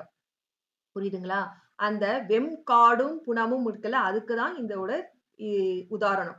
எருழி, புலி, கரடி, அரி, கடை, அரி, கரி, கடமை, வருடை, உழை, இரலை, மறை, இரவு பகல் இரைதேர் கடாடிவியில் எய்னர் இடும் இதன் அதனில் இலகு திணை கிளி கடிய இனிது பயில் சிறுமி வளர்ப்புணரும் மீது உலாவுவதும் மணனாறு சீரடியே. அப்படி படிச்சா நமக்கு புரியும். எருழி அப்படின்னா காட்டு பன்றி, புலினா புலிகள், கரடிகள், அரி சிங்கங்கள், கரி யானைகள், கடமை இது காட்டு பசுக்கள், வருடை அப்படின்னா அந்த மலை ஆடுகள், உழை இரலை மறை அதனா வந்து மான், இதெல்லாம் ஒரு வகையான மான். இந்த மான்கள்லாம் எலி, புலி, கரடி, பசு, பன்னி எல்லாம் இருக்கின்ற இந்த காடு, இந்த விலங்குகள்லாம் என்ன பண்ணுமா? இரவு பகலாக இரைத்தேர் கடாடுவியல் அப்படின்னா என்ன? இரவு பகலாக இருந்து இரவு தேடுறதுக்கு, இந்த உணவு தேடுறதுக்காக அந்த கொடிய மிருகங்கள் உலாவுகின்ற காடுன்னு சொல்ல வராங்க. கொடிய மிருகங்கள் இரை தேடினா அங்க இங்கன்னு ஓடிக்கிட்டே இருக்குங்க. அந்த கொடிய காட்டுல எய்னர் இடும் இதன் அதனில், அதாவது அந்த வேடர்கள் அமைக்கப்பட்ட அந்த பரந்தனில் இலகு திணை கிளி கடிய, அந்த வழப்பமாக அந்த திணை பயிரை இப்ப சாப்பிடுவதற்காக கிளி வருதல்ல, வகை வகையாக கிளி வருதல்ல, கடிய அதை ஓட்ட இனிது பயில் சிறுமி அதை ஓட்டுவதற்காக அந்த அம்மா எப்படி பாடுவாங்களாம்? ஆலோலம் ஆலோலம் என்று அந்த பாட்டிலே வந்து பாடல் கேட்டு வந்து அந்த அந்த அந்த பாடியே வந்து அழகா வந்து அந்த கிளிகள்லாம் ஓட்டுவாங்களாம். அந்த சிறுமி வள்ளி அம்மாவை வளர்ப்புணம் மீது அந்த வளர்கின்ற அந்த புனத்தின் மீது உலாவுவதும், அந்த உலாவிய யாரு? மணனாறு சீரடியே அப்படின்ட்டு சொல்றாங்க. இது நம்ம சீர்பாத வகுப்பு பார்க்கும்போது, இத இன்னும் ஆழமிக்க கருத்துக்கள் நான் பார்க்கலாம். இப்ப நம்ம மேலோட்டமாக அந்த இந்த சொல்லுக்கு என்ன பொருள் அப்படின்றத அளவிலே நான் விட்டுறேன். இதெல்லாம் வந்து இந்த ஒரு பாடலும் வந்து தனித்தனியா சிந்திக்கும்போது நெறைய ஆழ்ந்த கருத்துக்கள், நெறைய தாற்பயங்கள் இருக்கும். அதெல்லாம் நான் எதுவுமே சொல்லல. சும்மா இந்த பாடலுக்கு என்ன உவமை சுவாமி குடுத்திருக்காங்க, அந்த அளவிலே மட்டும் நான் சொல்றேன். சரி, ஒரு தடவ படிச்சுட்டு அடுத்த உவமைக்கு போலாம். எருழி, புலி, கரடி, அரி, கரி, கடமை, வருடை, உழை, இரலை, மறை, இரவு பகல் இரைத்தேர் கடாடுவில், கடாடுவில்னா காடு. எய்னர் என்னன்னா எய்னர்னா வேடன். எய்னரிடும் இதன்னா பரன் அதனில் இலகு திணை கிளி கடிய ஓட்ட, கடியன ஓட்ட. இனிது பயில் சிறுமி வளர்ப்புணம் மீது உலாவுவதும் மணனாறு சீரடி. அப்போ வெம்காடும் புகழும் அப்படி புனமும் அப்படின்னு சொல்லிட்டு திணை புனமும் அப்படின்ட்டு நம்ம கந்தர் அனுபூதியில பார்த்தோம் இல்லையா? அதுக்கு இந்த உவமை சுவாமிகள் குடுக்குறாங்க. அப்போ சாமியோட திருவடி எங்கெல்லாம் வந்து இந்த ஆன்மாக்கள் நம்மளை போல இருக்கிற அந்த ஒரு வள்ளியம்மாவை ஆட்கொள்ளும் பொருட்டு சுவாமி வருவார்னா அப்படின்னா நமக்கும் வருவார் அல்லவா? இல்லையா? சரி, இன்னொரு வந்து திருப்புகழ்ல வந்து இன்னொரு ஒரு இது போட்டிருக்காங்க. ஒரு திருப்புகழ் உறவின் முறை கதறி அப்படின்ற ஒரு திருப்புகழ்ல வந்து இன்னொரு உதாரணம். என்ன உதாரணம் அப்படின்னா, இங்க பாருங்களேன். குறவர் மறவர் கொடி அடிகள் கூசாது போய் வருட கரடி புலி திரி கடிய வாரண காணில் மிகுகுளிர் கனியின் இளமரமேதே ஆகி நீடி உயர் குன்று உலாவி அப்படின்னு சொல்லிட்டு உலாவியோட முடிஞ்சிருச்சா? ஆமா, நீடு உலாவி அப்படின்னு சொல்லிட்டு இந்த சொல்லியிருக்காங்க. ஒரு தடவை படிச்சுட்டு இதுக்கு பொருள் சொன்னா சரியா போயிடும். குறவர் மறவர் கொடி அடிகள், கொடினா அந்த வள்ளியம்மா இடை, அந்த கொடி இடை போல அப்படின்றது இதெல்லாம் ஆகுபெயர் வச்சுதான் சொல்றாங்க. அந்த அம்மாவை பத்தி தான். கொடி அடிகள் கூசாது போய் வருட கரடி புலி திரி கடிய வாரான காணில் காடு வாரான காடு அதாவது நெடுங்காடு விசாலமான காட்டில் மிகு குளிர் கனியின் மரமதே ஆகி வேங்கை மரமானார்ல அது சொல்றாங்க ஆகி நீடி உயர் குன்று உலாவி. அதாவது அந்த சுவாமிகள் இங்க வந்து எப்படின்னா அந்த அதாவது இதுல என்ன அர்த்தம்னா சுவாமி வந்து வள்ளியம்மா வாழ்ந்த அந்த திணைப்புனை காட்டிலும் வந்து ஆண்டு கொண்டார். அதாவது எலி வந்த தன்மையை வந்து இதுல சொல்றது. சுவாமி வந்து அவர் வந்து அருவுருவு அற்ற தன்மை, அதெல்லாம் தாண்டிய தன்மை. நம் பொருட்டுக்காக நம் ஆன்மாவின் பக்குவத்துக்கு ஏற்ப அந்த உருவமாகவும் அருவாகமும் வந்து கொண்டு வந்தார். அப்படி வந்த போது கூட எலி வந்த தன்மை, அதாவது உலக நாயகன். எத்தனை கோடி அண்டங்கள் இருக்கோ, எத்தனை அண்டங்கள் இருக்கு, அத்தனை அண்டங்களுக்கும் அவன் தலைவன். ஆனாலும் சுவாமி வந்து அவனோட மெய்யடியார்கள், அவனை நினைத்து தியானம் செய்யும், அவன் நினைத்து அந்த தவம் செய்யும் அடியார்கள் வந்து அவங்களுக்கு பொருட்டு அவங்க அந்த ஆன்மாவுக்கு கேட்ட நிலையை கீழே இறத்தி அந்த எப்பேற்பட்ட காட்டிலும் இருந்தாலும் அவளோட சுவாமியோட அடியார்களுக்காக அவன் வந்து அவன் காலை வருடி நமக்காக வந்து ஆட்கொள்றான் இல்லையா? அதுதான் இங்க எடுத்துக்கணும். குறவர் கொடி அடிகள் கூசாது போய் கூசாது. அப்ப குறவர் மறவர்னா அந்த மறவர்னா ஒரு நிமிஷம். சரி. ஆமா. அந்த குறவர் குலத்துல வந்து அதுதான் அந்த வேடுவர் குலத்துல வளர்ந்த கொடி அதாவது கொடி போன்ற அந்த வள்ளியம்மையோட அடிகள் திருவடியை கூசாது போய் வருட. சுவாமி வந்து ஏதோ ஒரு பாட்டுல வந்து சொல்வாரு. நம்ம கந்தர் அனுபூதியிலே மதி வாழ் நுதல் வள்ளி அல்லது பின் துதியா விரதா சுரபூபதியே அப்படின்னு ஏதோ ஒண்ணு வரும். துதியா வரதா ஞாபகம் இருக்குங்களா உங்களுக்கு?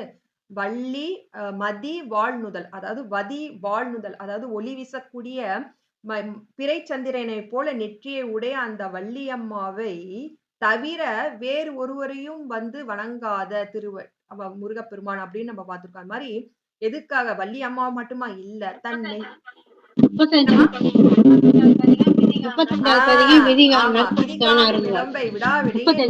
அதிகான மலர்கழல் என்று அருள்வாய் மதி வாழ் நுதல் வள்ளியை அல்லது பின் துதியா விரதா சுரபூபதியே அப்படின்னு உண்மை. அதனால அது போல குறவர் மறவர் கொடி அடிகள், அதாவது குறவர் குலத்தில் வாழ்ந்த கொடி போன்ற நன்றிங்கம்மா புவனேஸ்வரி. அந்த கொடி போன்ற வள்ளியம்மாவோட திருவடிகளை கூசாது போய் வருட. அதாவது அவன் எளிவந்த தன்மை, தன் அடியார்கள் எந்த நிலையிலும் தன் அடியார்களை ஆட்கொள்ளும் பொருட்டு தன்னை நினைத்து தியானித்து தன்னை நினைத்து சதா அவனையே வந்து அடைய வேண்டும் என்று வள்ளியம்மா உயர்ந்த தவம் செய்தவர்கள். அது மாதிரி ஒவ்வொரு ஆன்மாக்களும் வந்து அந்த தவம் செய்யும் போது இது வந்து ஒரு உதாரணம். வள்ளியம்மா வந்து உதாரணம். எப்படி வந்து ஒரு ஜீவான்மா பரவான்மாவை வந்து ஆண்டு கொள்வது அப்படின்ட்டு ஒரு புராண வரலாறு. அது போல கூசாது போய் வருட அப்படின்னா என்ன? அந்த அம்மாவோட மானிட சட்டை தாங்கி இருக்காங்க. அது மாதிரி இவன் எவ்வளவு பெரிய வந்து யோகமூர்த்தி நமக்காக கூசாத போய் வருட. அதாவது ஒரு சிறிதும் வந்து கொஞ்சமும் வந்து என்னது சலனமில்லாமல் சுவாமி வந்து வள்ளியம்மாவை காலை வணங்கி, அது ஒரு கந்தர் அனுபூதியில பாடல் வரும். என்ன வரும்னா அதுவும் மறந்து போச்சு. வள்ளியம்மாவை காலை பிடித்து ஏதோ ஒரு பாடல் வருமே, மறந்துட்டேன். வள்ளி பதம் பணியே ஏதோ ஒண்ணு வருமே. சரி நான் ஞாபகம் வரல. அதான் வந்து திணியான மனோசிலை மீது அணியாக அரவிந்தும் அருமுகோதும் பணியா என வள்ளி பதம் பணியும். பணியா அப்படின்னா வள்ளியம்மா காலை பிடிச்சிட்டு என்ன வேலை செய்யணும் சொல்லு அப்படின்னு காலை பிடிச்சிட்டு கேட்டாரு. அப்போ அந்த அடிமை தொழில் வந்து எதுக்காக சொல்றாரு? பக்தி, தம் அடியார்களை ஆட்கொள்ளும் பொருட்டு அந்த எளிவந்த கருணை. அதுதான் கூசாது போய் வருட. கூசாது போய் வருட கொஞ்சம் கூட சலனம் இல்லாமல் தன் அடியார்களை காக்கும் பொருட்டு ஆட்கொள்ளும் பொருட்டு போய் வருட கரடி புலி திரிகின்ற கரடி புலி திரி, அது கரடி புலினா புலி திரிகின்ற கடிய வாரண காணில், அது கடுமையான விசாலமான அந்த நீண்ட நெடு காட்டுல மிகு குளிர் அந்த காட்டுல அந்த காட்டுல வந்து அந்த திருவடி பட்டதும் எது அந்த நம்ம ஆன்மார்க்களை ஆட்கொள்ளும் பொருட்டு பிளஸ் மிகு குளிர் கனியின் மிகுந்த குளிருடைய கனியின் இளமரமதே, அதாவது இளமரமேதே ஆகி அப்படின்னா இந்த வேங்கை மரமாக ஆனார்ல அது மாதிரி சொல்றாரு.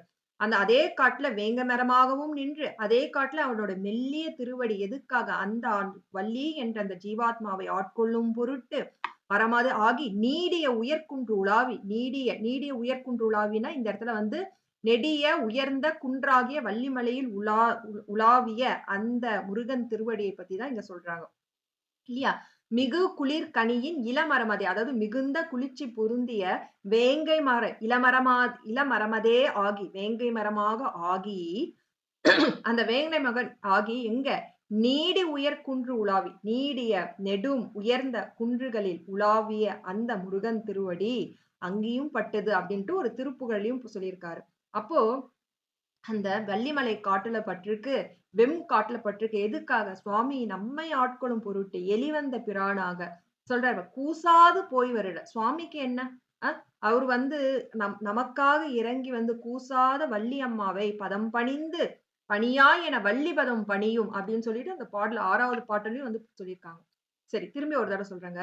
குறவர் மறவர் கொடி அடிகள் கூசாது போய் வருட கரடி புலி திரி கடிய வாரான காணில் மிகு குளிர் கனியின் இளமரமதே ஆகி நீடு உயர் குன்று உலாவி அப்படின்னு குறவர் குலத்தில் கொடி போன்ற வள்ளி அம்மாயோடைய அடிகள் திருவடியை சலனமில்லாமல் கூசாது போய் வருடா கள்ளமில்லாமல் ஆட்கொள்ளும் பொருட்டு கரடி புலி திரி கடிய வாரான காணில், அதாவது இந்த கரடி புலி சிங்கம்லாம் திரிகின்ற அந்த கடுமையான காணில் அது மட்டும் இல்லாம மிகு குளிர்கனியின் இளமரமதே ஆகி அதாவது அந்த குளிர் பொருந்திய அந்த வேங்கை மரமாகவும் ஆகி நீடி உயர் குன்று உலாவி அந்த நீட உயர்ந்த வள்ளிமலையில் உலாவிய அந்த முருகன் திருவடி அப்படின்ட்டு இந்த பாடல்ல சொல்றாங்க.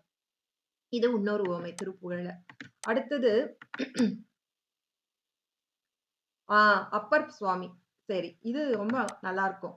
இது அதாவது இது வந்து இதுக்கு வந்து இது வரைக்கும் நம்ம பார்த்தது வந்து வீடும் சுரர் மாமுடி வேதமும் வெம்காடும் புனமும் கமழும் அந்த கழல் சூடும்படி தந்தது சொல்லுமதோ. அதாவது இப்போ வர பாடல்லாம் வந்து மாணிக்கவாசகருக்கு அப்பர் பெருமானுக்கு திருநல்லூர் என்ற திருத்தலத்துல வந்து உங்களுக்கு எல்லாருக்குமே தெரியும். அடியனை விட உங்களுக்கு எல்லாருக்குமே தெரியும் தேவாரம்லாம். அந்த அப்பர் பெருமானுக்கு திருவடி தீட்சை கொடுத்தது, அருணகிரிநாத சுவாமிக்கு மாணிக்க வாசகருக்கு திருவடி தீட்சை கொடுத்தது அப்படின்றதெல்லாம் ஒரு பாடல் வந்து உதாரணம் பார்ப்போம். சரி, இதுல வந்து என்னன்னா இதுல வந்து ஆமா, அதாவது இதுல என்ன சொல்றாங்கன்னா சுவாமியோட திருவடி பட்டா என்னென்ன பலன் அப்படின்னு கிடைக்கும் அப்படின்னு பாத்தீங்கன்னா நான் ஃபர்ஸ்ட் சொல்லிடுறேன். சுவாமியோட திருவடி பட்டாக்கா, அதாவது சுவாமி நம்ம குருநாதர் வராரு, குருநாதர் வந்து அவர் பார்வை, அதாவது அவரோட சிவபாவனையில அவருக்குள்ள அந்த சிவனை நிந்தித்து சிவபாவனையில் நம்மளை பார்க்கும் போது அந்த நயனை தீட்சை பார்க்கும் போது நம்ம கிட்ட இருக்கிற சஞ்சித வினை எல்லாமே அழிஞ்சுவிடும். அது மாதிரி அதோ சிவோகம் பாவனையில இருந்து அந்த சிவனை வந்து உள்ளே வர வைத்து அந்த பாவனையில் வந்து தன் மாணாக்கனை தன் சீடனை தொடும் போது அவனுக்கு ஞானம் பெறும். அப்போ அது மாதிரி அப்பேற்பட்ட அந்த தீட்சை பெற்ற, அதாவது அந்த பரிசு தீட்சை நயன தீட்சை பெற்ற, அதாவது நயன பரிசு தீட்சை அந்த குருநாதர் வந்து சீடனை தொட்டு அவனுக்கு ஞானம் கொடுக்கும் பொழுது கூற்றுவன் வந்து வராது, கூற்றுவன் வந்து வரமாட்டான். கூற்றுவன் அந்த யமன் வராது, யமன் அணுகாது. அது மட்டும் அல்லாம யமன் வந்து அவன் தலையில எழுதியிருக்கின்ற யமன் இல்ல, பிரம்மதேவன் அவன் தலையில எழுதியிருக்கின்ற அந்த விதியும் மாறிவிடும். அது மாதிரி அந்த தீட்சை பட்ட உடனே நமக்கு ஒரு தெய்வத்தன்மை வந்தாகும். அந்த தீட்சை பட்ட உடனே நாமளும் வந்து என்ன ஆகும், அந்த குருநாதர் சொல்ற தீட்சை பட்ட உடனே நான் யார் என்ற உண்மை. அப்ப நான் யார் என்ன உண்மையாக நான் வந்து உடம்பு கிடையாது, நான் ஆன்மா. ஆன்மா வந்து எது வந்து சித்து பொருள், அது எதை தேடி நோக்கும், உண்மை பொருளை தேடி நோக்கி போக வேண்டும். உண்மை பொருள் எது? இறைவன். இறைவன் திருவடியை நோக்கி அந்த மாதிரி அந்த உண்மைத்தன்மையை தெய்வத்தன்மையை வந்து பெறும். உண்மையை உண்மையை அந்த பக்குவ நிலையிடும். பக்குவம் நிலை என்னன்னா உணர்த்தியதை உணர்த்தியவாறு உணரும் தன்மை. அதாவது சுவாமி வந்து அந்த நயன தீட்சை கொடுத்து அந்த குருநாதர் வந்து நம்மள தொட்டு ஞானம் வரும். கண்ணால பார்த்தாலே அந்த சஞ்சித வினையெல்லாம் சஞ்சால பார்த்தாலே நான் சும்மா நானும் பார்க்கிறேன் அப்படின்னு கிடையாது. அந்த குருநாதர் வந்து தன்னுள் சிவோக பாவனையோடு அந்த மாணாக்கனை இந்த மாணாக்கன் கடைத்தேற வேண்டும். இவன் திருவடி அடைய வேண்டும். இவன் உய்வு பெற வேண்டும் ஆன்மா அப்படின்ற நோக்கில் பார்க்கும்போது, அவனோட அனைத்து வினைகளும், சஞ்சித வினைகளும் பொடியாகிவிடும். அதுக்கப்புறம் தான் சுவாமி குருநாதர் வந்து திருவடி தீட்சை படும்போது, அந்த பரிசு தீட்சை குடுக்கும்போது, அந்த ஆன்மா ஞானம் பெறும். ஆனா பாருங்களேன், அந்த வினை இருக்கிற வரைக்கும் நம்மளுக்கு வந்து ஞானம் அறிவுலாம் இருக்கும். ஆனா அது மயக்கறிவு. கொஞ்சம் கொஞ்ச நேரம் இருக்கும். சுவாமிய பார்க்கும், நினைக்கும். அதுக்கப்புறம் உலகத்துல உழன்றுவோம். அப்புறம் கொஞ்சம் வருவோம். அப்புறம் உலகத்துல உழன்றுவோம். அது வந்து நமக்கு நாம எவ்வளவுக்கு எவ்வளவுக்கு வணங்குறோமோ, அதோட காமிய பலன் நமக்கு கிடைக்கும். ஆனா சுவாமி திருவடியில என்றுமே ஓயாது இருக்கணும் அப்படின்னா, சதா சர்வ காலமாக அந்த நின்மல அவத்தை, அதாவது சதா காலமாக வந்து சுவாமி இடைவிடாது, இடையறாது நினைச்சுக் கொண்டே இருக்கணும். அப்ப அந்த நிலை எப்படி வரும்னா, நல்ல குருநாதர் தான். அந்த குருநாதர் வினைய சுத்தம் படுத்திட்ட பிறகே, அதுக்கப்புறம் தான் அவரு தொட்ட உடனே ஞானம் வரும். அப்ப அது என்னது? அவரு சொல்ற ஒரு மந்திரம், ஒரு எழுத்து, 2 எழுத்து தான் சொல்லுவாரு. மெய்கண்டாருக்குலாம் எப்படி? பரஞ்சோதி முனிவர் வந்து தீக்கை குடுத்தாரா? இல்ல. ஞானாவதி தீக்கை தான். எல்லாம் ஞானத்தால தான் குடுத்தாரு தீட்சை. ஒரு எழுத்து மந்திரத்த வந்து எல்லாம் ஞானத்தால தான். ஒரே சொல்லால தான் வந்து அதுக்கு அவருக்கு ஒரு ஞானம் பெற்றாரு. எப்படி? அந்த வினையெல்லாம் அகற்றி, அந்த பக்குவ நிலை அடையும். பக்குவ நிலைன்னா உணர்த்தியதை உணர்வாறு உணரும் தன்மை. அது எப்ப வரும்? வினை தீர்ந்த பிறகு தான் வரும். அந்த தீர்ந்த பிறகு அந்த பக்குவ நிலை எய்தியபோது, அந்த தீட்சை திருவடி தீட்சை கொடுக்கும்போது ஞானம் பெறும். இல்லையா? அந்த பெற்ற பிறகு அந்த ஆன்மாவோட நிலை எப்படின்னா, கூற்றுவன் வந்து யமலோகத்துக்கு கூட்டிட்டு போமாட்டான். 1. அதுக்கப்புறம் நம்ம தலையில என்ன தலையெழுத்து எழுதுனாங்களோ பிரம்மதேவன், அது அழிந்து போய்விடும். ஏன்னா நாம் இறைவனால் ஆட்கொள்ளப்படுவோம். இறைவன் எந்த வழியில நம்ம அழைத்து செல்றனோ, அந்த வழியே ஆன்மா செல்லும். 2வது, அதாவது 3வது சுவாமி அந்த குருவடி தீட்சை பட்ட உடனேயே, திருவடி தீட்சை பட்ட உடனே நம் தெய்வத்தன்மை அடைவோம். அப்படின்னா என்ன? அப்படின்னா, அதாவது செறிவற்று உலகோடு உரை சிந்தையும் மற்று அறிவற்று அறியாமை மற்றது எல்லாத்தையும் அற்று விடுவோம். மனம், வாக்கு, காயம் என்ற அனைத்தும் கடந்த நிலைய வந்து மௌன நிலைய அடைந்து விடுவோம். தெய்வத்தன்மை பெறுவோம். இல்லையா? அது மாரி இதெல்லாம் வந்து இப்ப நான் சொன்னேன் இல்லீங்க. இதெல்லாம் வரிசை முறையில வந்து ஒரு ஒரு பாடல்ல நம்ம பார்க்க போறோம். இது வந்து எதுக்குன்னா, கழல் சூடும்படி தண்டு சொல்லும்போது. அதாவது ச நம்ம அந்த சுவாமி அந்த அந்த தீட்சை குடுக்குறாரு. அந்த ஆனந்தத்த நம்ம அனுபவிக்கிறோம்னா, அத அனுபவிக்கிறத நம்ம சொல்ல முடியாது. அதுக்கப்புறம் அதுக்கு வர பயன தான் நம்ம சொல்ல முடியும். இதுக்கு நான் ஒரு உதாரணம் சொன்னேன். ஒரு ஏழை, அந்த ஏழை வந்து ரொம்ப ஏழை. அவனுக்கு ரொம்ப நாளா சாப்பிடல. ரொம்ப கடன் தொல்ல. ஒரு பெரிய செல்வந்தர் வந்து அந்த பணம் குடுத்து உதவுறாரு. ரொம்ப ஆனந்தம் அடையறாரு. அந்த ஆனந்தத்த அவன் இப்படிதான் இருந்தது ஆனந்தப்பட்டேன்னு சொல்ல முடியாது. அவன் சாப்பிடுறான். ஆ ப பி ப அந்த ஆனந்தம் அடையறான். அது சொல்ல முடியாது. ஆனா, அதோட பயன் என்ன? அவனோட பசி தீர்ந்ததா? அவனோட கடன் தொல்லை தீர்ந்ததா? இப்போ வந்து அவனுக்கு எந்த வறுமையும் இல்ல. அதோட பயன் தான் சொல்றாரு. அதுபோல அந்த கழல் சூடும்படி தண்டு சொல்லும்போதோ, அவர் அருணகிரிநாதர் அந்த அடைந்த அனுபவத்தை சொல்ல முடியாது. அந்த பயனை சொல்கிறார். அந்த பயன் தான் கூற்றுவன் வரமாட்டாரு. பிரம்மதேவன் எழுதிய அந்த கையெழுத்தானது, அந்த தலையெழுத்தானது வந்து அழிந்துவிடும். அது மாரி நம் தெய்வத்தன்மை பெறுவோம். எப்படி? அந்த உலகு செறிவோடு அற்று செறிவோடு செறி செறிவற்று உலகோடு. செறிவற்று உலகோடுன்னா அந்த நாமளும் உலகமும் தொடர்ந்து கொண்டுகிட்டே இருக்கிறோம். எதுவா இருந்தாலும் என்ன, இப்போ நான் படிக்கிறேன் கந்தர் அனுபூதி. அடுத்தது அப்படியே மறந்து என்னோட வேலைய பார்த்துட வேண்டியது தான். அப்போ நான் செறிவு உலகோடு அற்று இல்ல. உலகோடு ஒன்றி போயிருக்கிறேன். பிணைஞ்சு இருக்கிறேன். அந்த தன்மையெல்லாம் அற்றுவிடும். எப்போ? குருநாதர் திருவடி நமக்கு பட்ட உடனே. அந்த பயனை சொல்றாரு. இல்லையா? தெய்வத்தன்மை அடைவோம். அப்புறம் படிப்படியா படிநிலையில சொல்றாரு. இப்ப நம்ம அப்பர் சுவாமி பார்க்கிறோம்.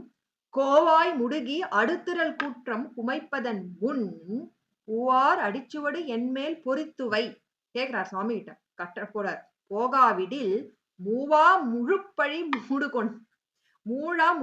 மூடு கண்டாய் முழங்கும் தழல்கை தேவா திரு சத்திமுற்றத்து உரையும் சிவகுழந்தை. அப்பர் சுவாமி வந்து எவ்வளவு அழகா கேக்குறாரு. சுவாமிய மிரட்டுறாரு. அது எல்லாம் ஒரு உரிமையில தான். சுவாமி யமன் இது கருத்து மட்டும் சொல்லிடுறேன். சுவாமி யமன் வருவதற்கு முன்னாடி என்ன பண்ற? ஐயா எல்லாமே வாரியார் சுவாமி காப்பி அட்டை புக் எடுத்து பாருங்க. எல்லாம் அதிலே இருக்கு. ஒரு ஓமை கூட அடியேன் தேடல. எல்லாம் காப்பினா காப்பி. கோவாய் முடுகி அடுதிரள் கூற்றம் குமைப்பதன் முன் பூவார் அடிச்சுவடு என்மேல் பொறித்துவை போகாவிடில் மூவா முழுப்பழி மூடு கண்டாய் முழங்கும் தழல்கை தேவா திரு சத்திமுற்றத்து உரையும் சிவக்குழந்தை. சுவாமி என்ன சொல்றாரு, யமன் வருவதுக்குள்ள ஏன் உன் திருவடியை தீட்சை கொடுத்துரு, இல்லைன்னா என்ன பண்ற, எல்லா பழியும் உனக்கு தான் வந்து சேர்ந்துரும் அப்படின்ட்டு சொல்றாரு. ஆனா இதோட தாற்பயம் எதுவுமே நம்ம பார்க்கலாம். ஆழ்ந்த கருத்து வந்து இந்தந்த பாடலை சிந்திக்கும் போதுதான் நம்ம இதோட உட்கருத்து பார்க்க முடியும். இப்ப மேலோட்டமாக ஒரு அனுபூதிக்கு நம்ம ஓமை லைட்டா எடுக்கிறதுனால பொருள் இந்த பொருள் மட்டும் சொல்லிட்டு நம்ம அதோட நான் நிறுத்துறேங்க. கோவாய் முடுகு முடுகி முடுகி அப்படின்னா வந்து முடுகி அப்படின்னா வந்து சீக்கிரமா கோவாய், அதாவது கோவாய் அப்படி கோன்னா தெரியும், கோனா தலைவன், அதாவது தலைமை உடையவனாய் இருக்கின்ற, அதாவது முடுகினா விரைந்து வருதல், முடுகுதல் முடுக்குதல் அப்படின்னா விரைதல் தமிழ்ல அர்த்தம். முடுக்குதல் அப்படின்னா விரைதல் அப்படின்னு அர்த்தம். அதாவது கோவாய் முடுகி, நீதான் தலைவனாச்ச, தலைமுடைய நீதான். கோவாய் முடுகி விரைந்து வந்து அடுத்திரள் கூற்றம் குமைப்பதன் முன். அச்சச்சோ,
மைக் ஆன் பண்ணிட்டு பேசுங்கம்மா.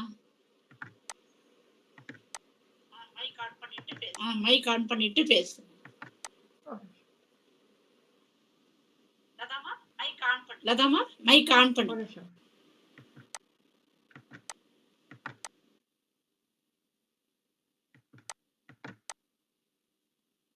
கேக்குதுங்களாமா? அப்போ என்னோட போன் ஒரு அப்டேட் வந்துருச்சு, அதனால ஸ்டக் ஆயிடுச்சுங்க, ஆஃப் ஆயிடுது. கோச்சுக்காதீங்க, அது என் போன் இப்படிதான் பண்ணும் அடிக்கடிக்கு. சரிங்க சரிங்க.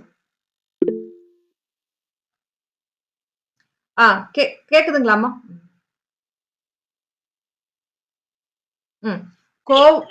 சரி. கோவாய் முடுகி அடுதிரள் கூற்றம் குமைப்பதன் முன் பூவார் அடிச்சுவடு என்மேல் பொறித்துவை போகாவிடில் மூவா முழுப்பழி மூடு கண்டாய் மூடும் கண்டாய் முழங்கும் தழல்கை தேவா திரு சத்திமுற்றத்து உரையும் சிவக்கொழுந்து. கேக்குறாரு, அதாவது அப்பர் சுவாமி கேக்குறாரு, இந்த மாதிரி கருத்து மட்டும் சொல்றேன், எழுத்துக்கு எழுத்து சொல்றேன். இத மாதிரி எனக்கு வந்து கூற்றுவன், அதாவது யமன் வந்து என்னை அழித்து, என்னோட உடலை அழித்து, என்ன யமன் பாசக்கயிற்றுல சிக்கி நான் வந்து தவிக்கிறதுக்கு முன்னாடி, அதுக்கு முன்னாடி வந்து உன் திருவடி தீட்சை என் மேல கொடுத்த சுவாமி, நீ அதுக்குள்ளேயே என்னை அனுக்கிரகம் பண்ணி என்னை ஆட்கொண்டு விடு, அப்படி இல்லைன்னா உனக்குதான் முழு பழி வந்துடும் அப்படின்னு சொல்ற. உன்னை வந்து நீ உனக்கு எல்லா பழியும் உனக்கு தான் வந்துடும். என் பக்தனை நீ கைவிட்டால் வச்சுக்கோ, பக்தனை கைவிட்ட பழி உனக்கு தான் வந்து சேரும். நீ எப்பேற்பட்டவன், முழங்கு அந்த கை, அதாவது அது சாமியோட அந்த இது சொல்ற பண்பை சொல்ற, முழங்கு தழல் கை தேவா அப்படின்னு சொல்றாரு. அப்போ சரி, கோவாய் முடுகி, கோவாய்னா தலைமை, தலைமையாய் இருக்கிற முடுகி, தலைமையாய் உடையவனே சிவபெருமானே முடுகி நீ விரைந்து வந்து அடுதிரள் கூற்றம் குமைப்பதன் முன். அடுத்திரல்னா மிகுந்த திறமையுடைய கூற்றுவன். ஏன்னா ஏன் திறனு எல்லாரும் இருப்பாங்க, ஆனா எல்லாரும் இருந்தாலும் யாருக்கு தெரியாத அந்த உயிரை எப்படி பண்ணுவான், பாச கயிற்றுல அந்த உடம்புக்கும் தெரியாது உயிருக்கும் தெரியாது, அப்படியே பிடிச்சு இழுத்துட்டு போயிடுவான், யாருக்குமே தெரியாது. அது மாதிரி அடும் திறமல் வாய்ந்த கூற்றன் குமைப்பதன் முன். கூற்றம் வந்து குமைப்பதன்னா வந்து துன்பம், குமைத்தல் அப்படின்னா அழித்தல் அப்படி அர்த்தம். இந்த வந்து துன்பம். என்னை வந்து கூற்றுவன் அழிக்கிறதுக்கு முன்னாடி பூவார் திருவடி, அந்த பூ போன்ற தாமரை பூ போன்ற அந்த திருவடி சுவடு அடிமேல், அடிச்சுவடு என்மேல், அந்த சுவடு அந்த அடிச்சுவடு என்மேல் பொறித்துவை, என் தலை மீது பொறித்துவை, என்மேல் பொறித்துவை, எங்க வேணாலும் போகாவிடில், அப்படி உன் சுவடு என் மீது படிக்காவிடில், நீ அந்த தீட்சை கொடுக்காவிடில், மூவா முழுப்பழி மூடும் கண்டாய். அந்த எல்லா பழி எனக்கு என்ன வரும், மூவா பழினா முழு பழினா அழியாத பழி உனக்கு வந்துரும்.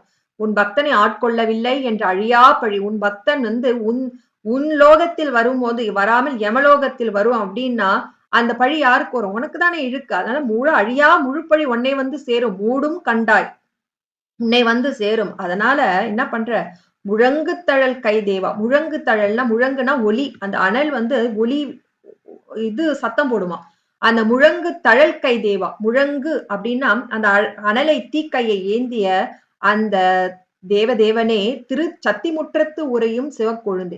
திருச்சற்றிமுற்றத்து அப்படின்றது ஒரு தலம், அந்த தலத்தில் உரைகின்ற சிவபெருமானே, சிவக்கொழுந்தே அப்படின்னு சொல்ற. தழல் கொழுந்து எப்படி அப்பர் சுவாமிகள் எழுதியிருக்காரு பாருங்க, அந்த இலக்கண சுவையோட, அந்த சொற்கள் சுவையோட எழுதியிருக்காரு பாருங்களேன். முழங்கும் தழல் கை தேவா.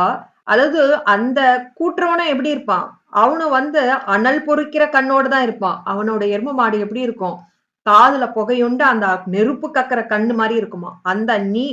அவன் அந்த கனல் வச்சுட்டு வந்தா, நீ வச்சிருக்கிற அந்த கனல், அந்த அதோட வந்து எனக்கு வந்து உன் திருவடி தீட்சை கொடு, நீ தான் இந்த கனல் வச்சிருக்கிறியே, அவன் அந்த கனல் வச்சு நீ வந்து பயங்காட்டினா என்ன, நீ உன் கனல் ஏந்திய நீ கையோடு வந்து உன் பக்தனை நீ ஆட்கொள்வாய் அப்படின்னு கேக்குறான். அதுதான் அப்போ நீ நீ எனக்கு வந்து இந்த பரிசு தீட்சை கொடுத்தா, நீ தீக்கை கொடுத்தாக்க யமன் கூற்றவனான் நான் வந்து அஞ்சப்பட மாட்டேன் அப்படின்ட்டு வந்து இந்த பாடல் சொல்றாங்க. அதான் கோவாய் முடுகி அடுத்திரல் கூற்றும் குமைப்பதன் முன். குமைப்பன்னா அழித்தல், கோவாய்னா தலைவனே, முடுகி சீக்கிரம் வந்து விரைவாக வந்து, அடுத்திரல் குற்றம் மிகுந்த திறமை மிக்க அந்த கூற்றுவன். எதுக்கு திறமை மிக்கனா, அந்த உயிருக்கும் உடலுக்கும் தெரியாத அளவுக்கு அவன் எப்படியும் அந்த பாசக்கயிற்றுல வந்து இழுத்துட்டு போயிடுவான் சூக்குமமா வந்து. அந்த அருந்திரல் கூற்றுவன் குமைப்பதன் முன், என்னை அழிப்பதன் முன், பூவார் அடிச்சுவடி என்மேல் பொறித்துவை, உன் திருவடி தீட்சை எனக்கு கொடு, பொறித்துவை, போகாவிடில், அப்படி செய்யாவிட்டால், மூவா முழுப்பழி மூடு கண்டாய், மூடும் கண்டாய், உன்னை அழியாத பழி வந்து உன்னை சுற்றி கொள்ளும். அதை அதை அதை அதை நீ ஏற்றுக்கொள்ள போகிறாயா, உனக்குதான் பழி வந்து சேரும். முழங்கு தழல் கை தேவா. அந்த முழங்கு அந்த ஒளியை வீசக்கூடிய தழல் கையை உடைக்கின்ற தேவதேவனே, எல்லாருக்கும் தேவர்களுக்கும் தேவனாக இருப்பவனே, திரு சத்திமுற்றத்து உரையும் சிவக்கொழுந்தே அப்படின்னு சொல்ற.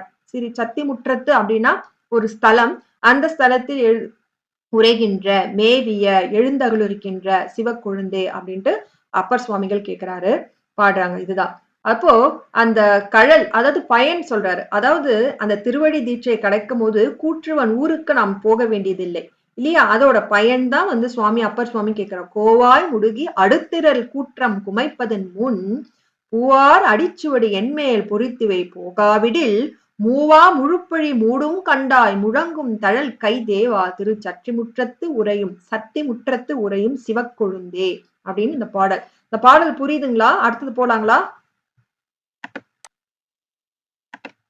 நல்லா புரியுதுங்கம்மா அந்த பாடல் எனக்கு நல்லாவே. அடுத்தது அடுத்த பாடல் நம்மளுக்கு எல்லாருக்குமே தெரிஞ்ச பாடல் தான், எல்லாருக்குமே திருவாசகம்.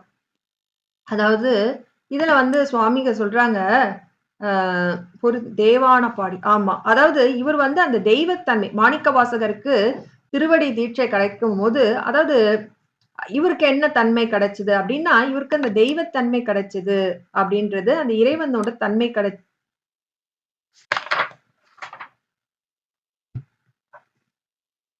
நிமிஷம்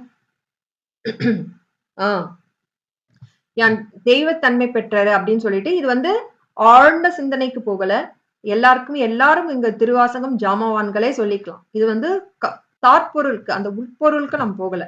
திருவாசகம் சிந்திக்கும் போது உட்பொருள் போல மேலோட்டமான பொருள் மட்டும் தான் சொல்றேன். ஆவா, இது வந்து ஆவா அப்படின்னா அந்தோ.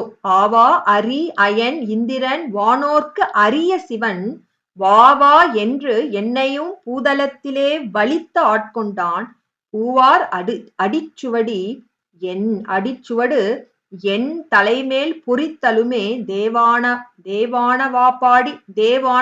தேவானவாப்பாடினா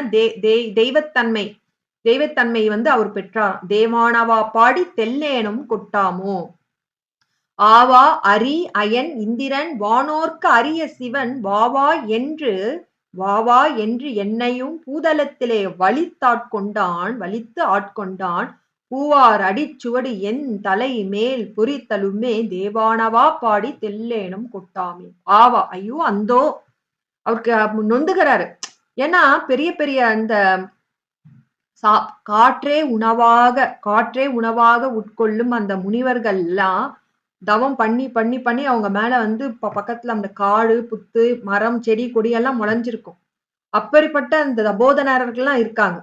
அவங்க வந்து காற்றே வந்து அவங்க அப்பப்போ போய் சாப்பிட்டு பிச்சை எடுத்து போய் சாப்பிடணும் அப்படின்னா இருக்காங்க. அதாவது சில துறவி எல்லாம் என்ன பண்ணுவாங்கன்னா பிச்சை எடுப்பாங்க.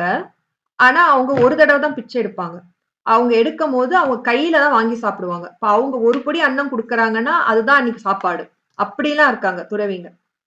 அவங்களுக்கு என்ன கிடைக்குதோ, சில துறவிங்கலாம் காட்டுல என்ன கிடைக்குதோ அன்னைக்கு என்ன கிடைக்குதோ, இப்போ 4 பழம் கிடைக்குதுன்னா 4 பழம் தான் சாப்பாடு. அன்னைக்கு அந்த பொறுக்கி சாப்பிடுவாங்க. அவங்க வந்து அந்த சட்டி ஓடு கை கமண்டலம் எல்லாம் வச்சிருப்பாங்க. எதுவுமே கிடையாது, கைதான் வச்சிருப்பாங்க. அந்த மாதிரி எல்லாம் துறவிங்களா இருக்காங்க. சில துறவிங்கள்லாம் வந்து சில நாள்களுக்கு ஒரு தடவை சாப்பிடுவாங்க. ஆனா சில துறவிலாம் எப்படி காற்றையே அப்பப்போ போய் நம்ம வந்து சாப்பிட்டு ஏன் நம்ம இடையூறு வருது அந்த இல்லாம அந்த காற்றையே புசித்து அவங்க மேலேயே புற்று மரம் செடி கொடியெல்லாம் வளர்ந்துரும். அப்படி போன்ற தபோதனர்கள்லாம் இருக்காங்களாம். அவங்களெல்லாம் விட்டுட்டு அது மட்டும் இல்லாம அரி அயன் இந்திரன் வானோர்க்கு அரிய சிவன் இவங்கெல்லாம் வந்து அரினா தெரியும். அரினா யாரு? விஷ்ணு திருமால். அயன்னா வந்து இது பிரம்மதேவன். இந்திரன் வானோர்கள் மித்த ஏனைய வானோர்களுக்கு அரிய சிவன். இவங்கெல்லாம் பதவிக்காக வந்து ஆசைப்படுறவங்க. சுவாமியை வேண்டுவாங்க, இல்லைன்னு சொல்லல. தேவர்கள்லாம் எப்ப போவாங்க? அவங்களுக்கு ஒரு காரியம் வேணும்னா மட்டும்தான் போவாங்க. அப்போ இந்த திருமாலே வந்து அந்த சுதர்சன சக்கரம் எப்படி வாங்கினாரு? அவர் அந்த காமிய பலன் பொருட்டு தான் வந்து தன் கண்ணையே வந்து அன்பால் கொடுத்து வாங்கினாரு. ஆனா ஒரு காரணம் இல்லாம வாங்கல இல்லையா? அது மாதிரி அரி அயன் இந்திராதி தேவர்கள் தான், அவங்க புண்ணியம் செஞ்சிருக்காங்க தான். இருந்தாலும் அவர்களுக்கு அரியவனான சிவன், அவங்களுக்கு சிவபெருமான் வந்து அவன் யாருக்கும் வராதவன் கிடையாது, யாருக்கும் காட்சி கொடுக்காத இல்பொருள் கிடையாது. அவனை உண்மையாக அன்போடு தேடுபவர்களுக்கு அவன் எலி வந்த பிரான், மற்றவங்களுக்கு அரிய சிவன் இல்லையா? அதுதான் அரி அயன் இந்திரன் வானோர்களுக்கு அரிய சிவன்னா என்ன? ரொம்ப கஷ்டப்பட்டு தேடக்கூடிய அந்த சிவன் வாவா என்று, நான் சும்மாதான் எங்கேயோ போயிட்டு இருந்தேன், வாவா என்று என்னையும், நான் எனக்கு ஒரு தகுதியும் கிடையாது, நான் எந்த சுவாமியை தேடியே போல, நான் எங்கேயோ போயிட்டு இருந்தேன். வாவா என்று என்னையும் பூதலத்திலே வலித்து ஆட்கொண்டு, நானா வந்த சுவாமியே வலித்து ஆட்கொண்டு. சுவாமிலாம் ஹரி அயன் இந்திராதி தேவானோர்கள்லாம் கைலாயத்துல அவங்க போயிட்டு சுவாமி வந்து வெயிட் பண்ணுவாங்க. நந்தி தேவர் வந்து விடமாட்டாரு. கந்த புராணம் எல்லாம் படிக்கும் போது பல காலங்களாக பல வருடங்களாக வெயிட் பண்ணி வைப்பாரு. அந்த பக்குவம் அதன் வந்த உடனேதான் அந்த சுவாமியை உள்ள விடுவாராம். அது மாதிரி அந்த அரியன்லாம் வந்து அவங்க தேவலோகத்துல மேலே இருக்கிறாங்க. கைலாயம் அவங்க கிட்டயே அங்கேயே இருக்குது. அவங்களே அப்படியே நேரா போயிட்டு வந்துடலாம் வாகனத்துல. அப்படியே இருந்தாலும் அவங்களால கைலாயத்துல போக முடியுமா? இல்ல. நந்தினேவர் உத்தரவு விட்டாலொழி அவங்களால போக முடியாது. ஆனா அப்பேற்பட்ட சிவபெருமான் வாவா என்று என்னையும் அவரே தானா இறங்கி வந்து பூதலத்திலே பூ உலகத்திலே வலித்து அவரு வந்து ஈர்த்து என்னை இந்த ஆன்மா உயும் பொருட்டு அவரே வந்து வலிய வந்து ஈர்த்து ஆண்டு கொண்டான்,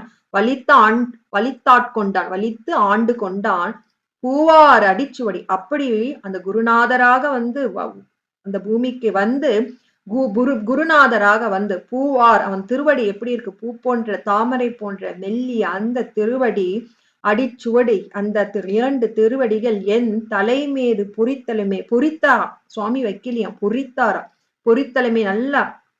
பொறித்தலுமே தேவானவா பாடி தெல்லேனும் கொட்ட. எனக்கு என்னிடம் தெய்வத்தன்மை பெற்றது, என்னோட சஞ்சித வினைகள் அனைத்துமே நீக்க பெற்றேன், எனக்கு ஞானம் பெற்று அதான் சொன்னனே, குருநாதர் வந்து சிவோகம் பாவனையில இந்த ஆன்மா உய்வு பெறணும் என்று தீக்கை கொடுக்கும் போது கூட எங்க ஆசிரியர் சொன்னார், அந்த தீக்கை கொடுக்கும் போது அந்த பாவனையில கொடுத்து தீக்கை பெற்றால்தான் நாம வந்து அந்த ஆன்மா உய்வு பெறுவோம்.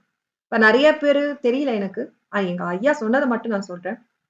அந்த தீக்கை கொடுக்கிற முறையும் சரி, அந்த சிவோக பாவனையில தீக்கை சுவாமி குருநாதன் நம்மளை பார்க்கும் போதே அந்த வினைகள் பஸ்மம் ஆயிடுமோ, அது மாதிரி பஸ்மம் ஆயிட்ட பிறகு நம்ம திருவடி தீட்சை கொடுக்கும் போது அல்லது நயன பரிசு தீட்சை கொடுக்கும் போது நம்ம வந்து ஞானம் பெறுவோம். அப்படின்னா என்னன்னா, அவர் ஒரு வார்த்தை சொன்னாலும் அந்த உட்பொருள் என்ன உள் அர்த்தமோ உண்மையான பொருளோ அந்த மெய்ப்பொருள் உணரும் பக்குவம் எய்துவோம். அது மாதிரி பூவார் அடிச்சுவடி என் தலை மேல் பொறித்தலுமே, உன் பொன்னான் ஆகிய உன் திருவடி என் தலைமேல் பொறித்த உடனேயே தேவானவா பாடி தெய்வத்தன்மையை அடைந்து விட்டேன், அந்த தன்மையை பாடி அந்த திறனை பாடி தெல்லேனும் கொட்டாமோ அப்படின்னு சொல்றாங்க. இதுதான் தன்மை அடைந்ததை பாடி. ஆவா அரி அயன் இந்திரன் வானோர்க்கு அரிய சிவன் வாவா என்று என்னையும் பூதலத்திலே வலித்து ஆட்கொண்டான், பூவார் அடிச்சுவடி என் தலைமேல் பொறித்தலுமே தேவானவா பாடி தெல்லேனும் கொட்டாமோ அப்படின்றாங்க.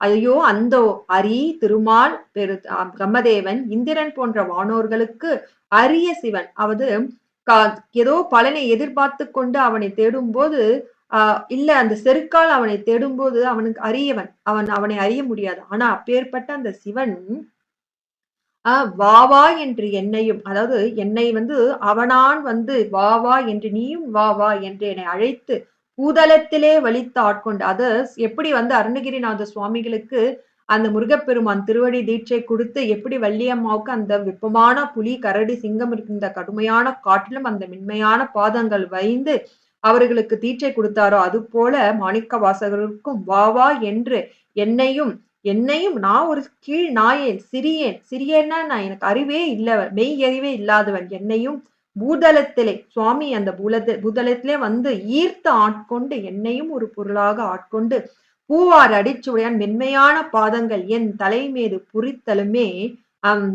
அந்த தீட்சை பட்ட உடனே தேவானவா படி தெய்வத்தன்மை அடைந்தன், அந்த திரைத்தை பாடி தெல்லேனும் கொட்டாமோ அப்படின்னு சொல்றாங்க அந்த பாடல்.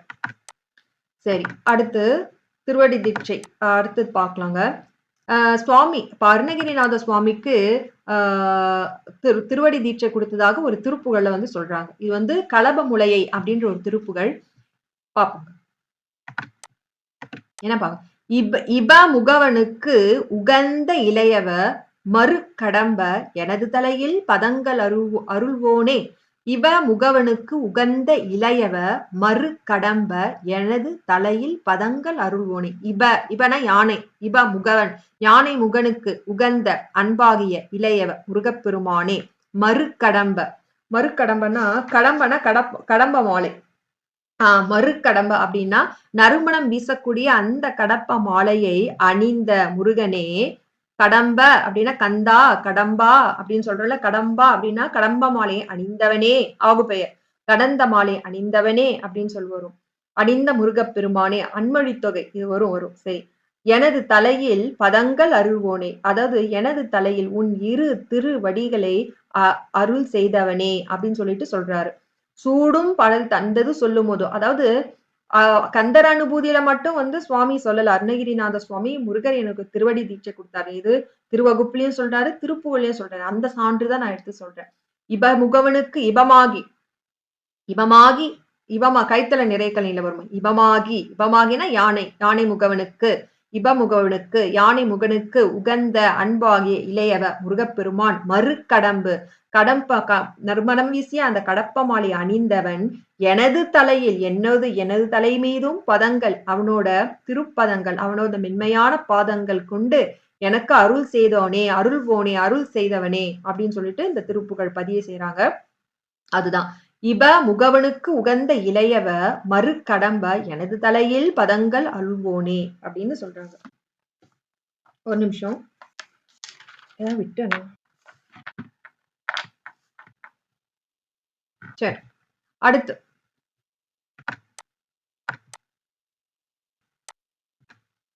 எத்தனை பாட்டு இருக்கணும்? இன்னும் 2 பாடல் தான் இருக்கு. சரி. அடுத்து அப்பர் சுவாமி பாருங்களேன். இது இந்த ஃபர்ஸ்ட் ஒரு அப்பர் சுவாமி பாடல் நம்ம பார்க்கும்போது இந்த மாதிரி வந்து உன்னோட திருவடி என் தலை மீது பொடித்திரு, கூற்றுவன் வருவதற்கு முன்னாடி கூற்றுவனான் நான் இழுக்கப்பட்டு செல்லும் போறதுக்கு முன்னாடியே என்னை வந்து ஆட்கொள்வாயாக, இல்லைன்னா உன் வீண் பழி உன்னோட வந்துடும் அப்படின்னு சொன்னாரு. இப்போ சுவாமி அப்பர் சுவாமி சொல்றாரு இன்னொரு பாட்டுல, அந்த நல்லூர் என்ற தலத்துல வந்து அந்த திருவடி தீட்சையை கொடுத்துட்டாரு அப்படின்ட்டு ஒரு சொல்றாரு. சரி, நன்மை இது வந்து எப்படி கொண்டு கூட்டு படிக்கணும்னு நான் சொல்றேங்க. நம்மை பெரிய புராணமா நன்மை பெருக அருளறி என்ற பழம் பெரிய புராணத்துல வருமா? ஒரு நிமிஷங்கம்மா நான் பாக்குறேன்.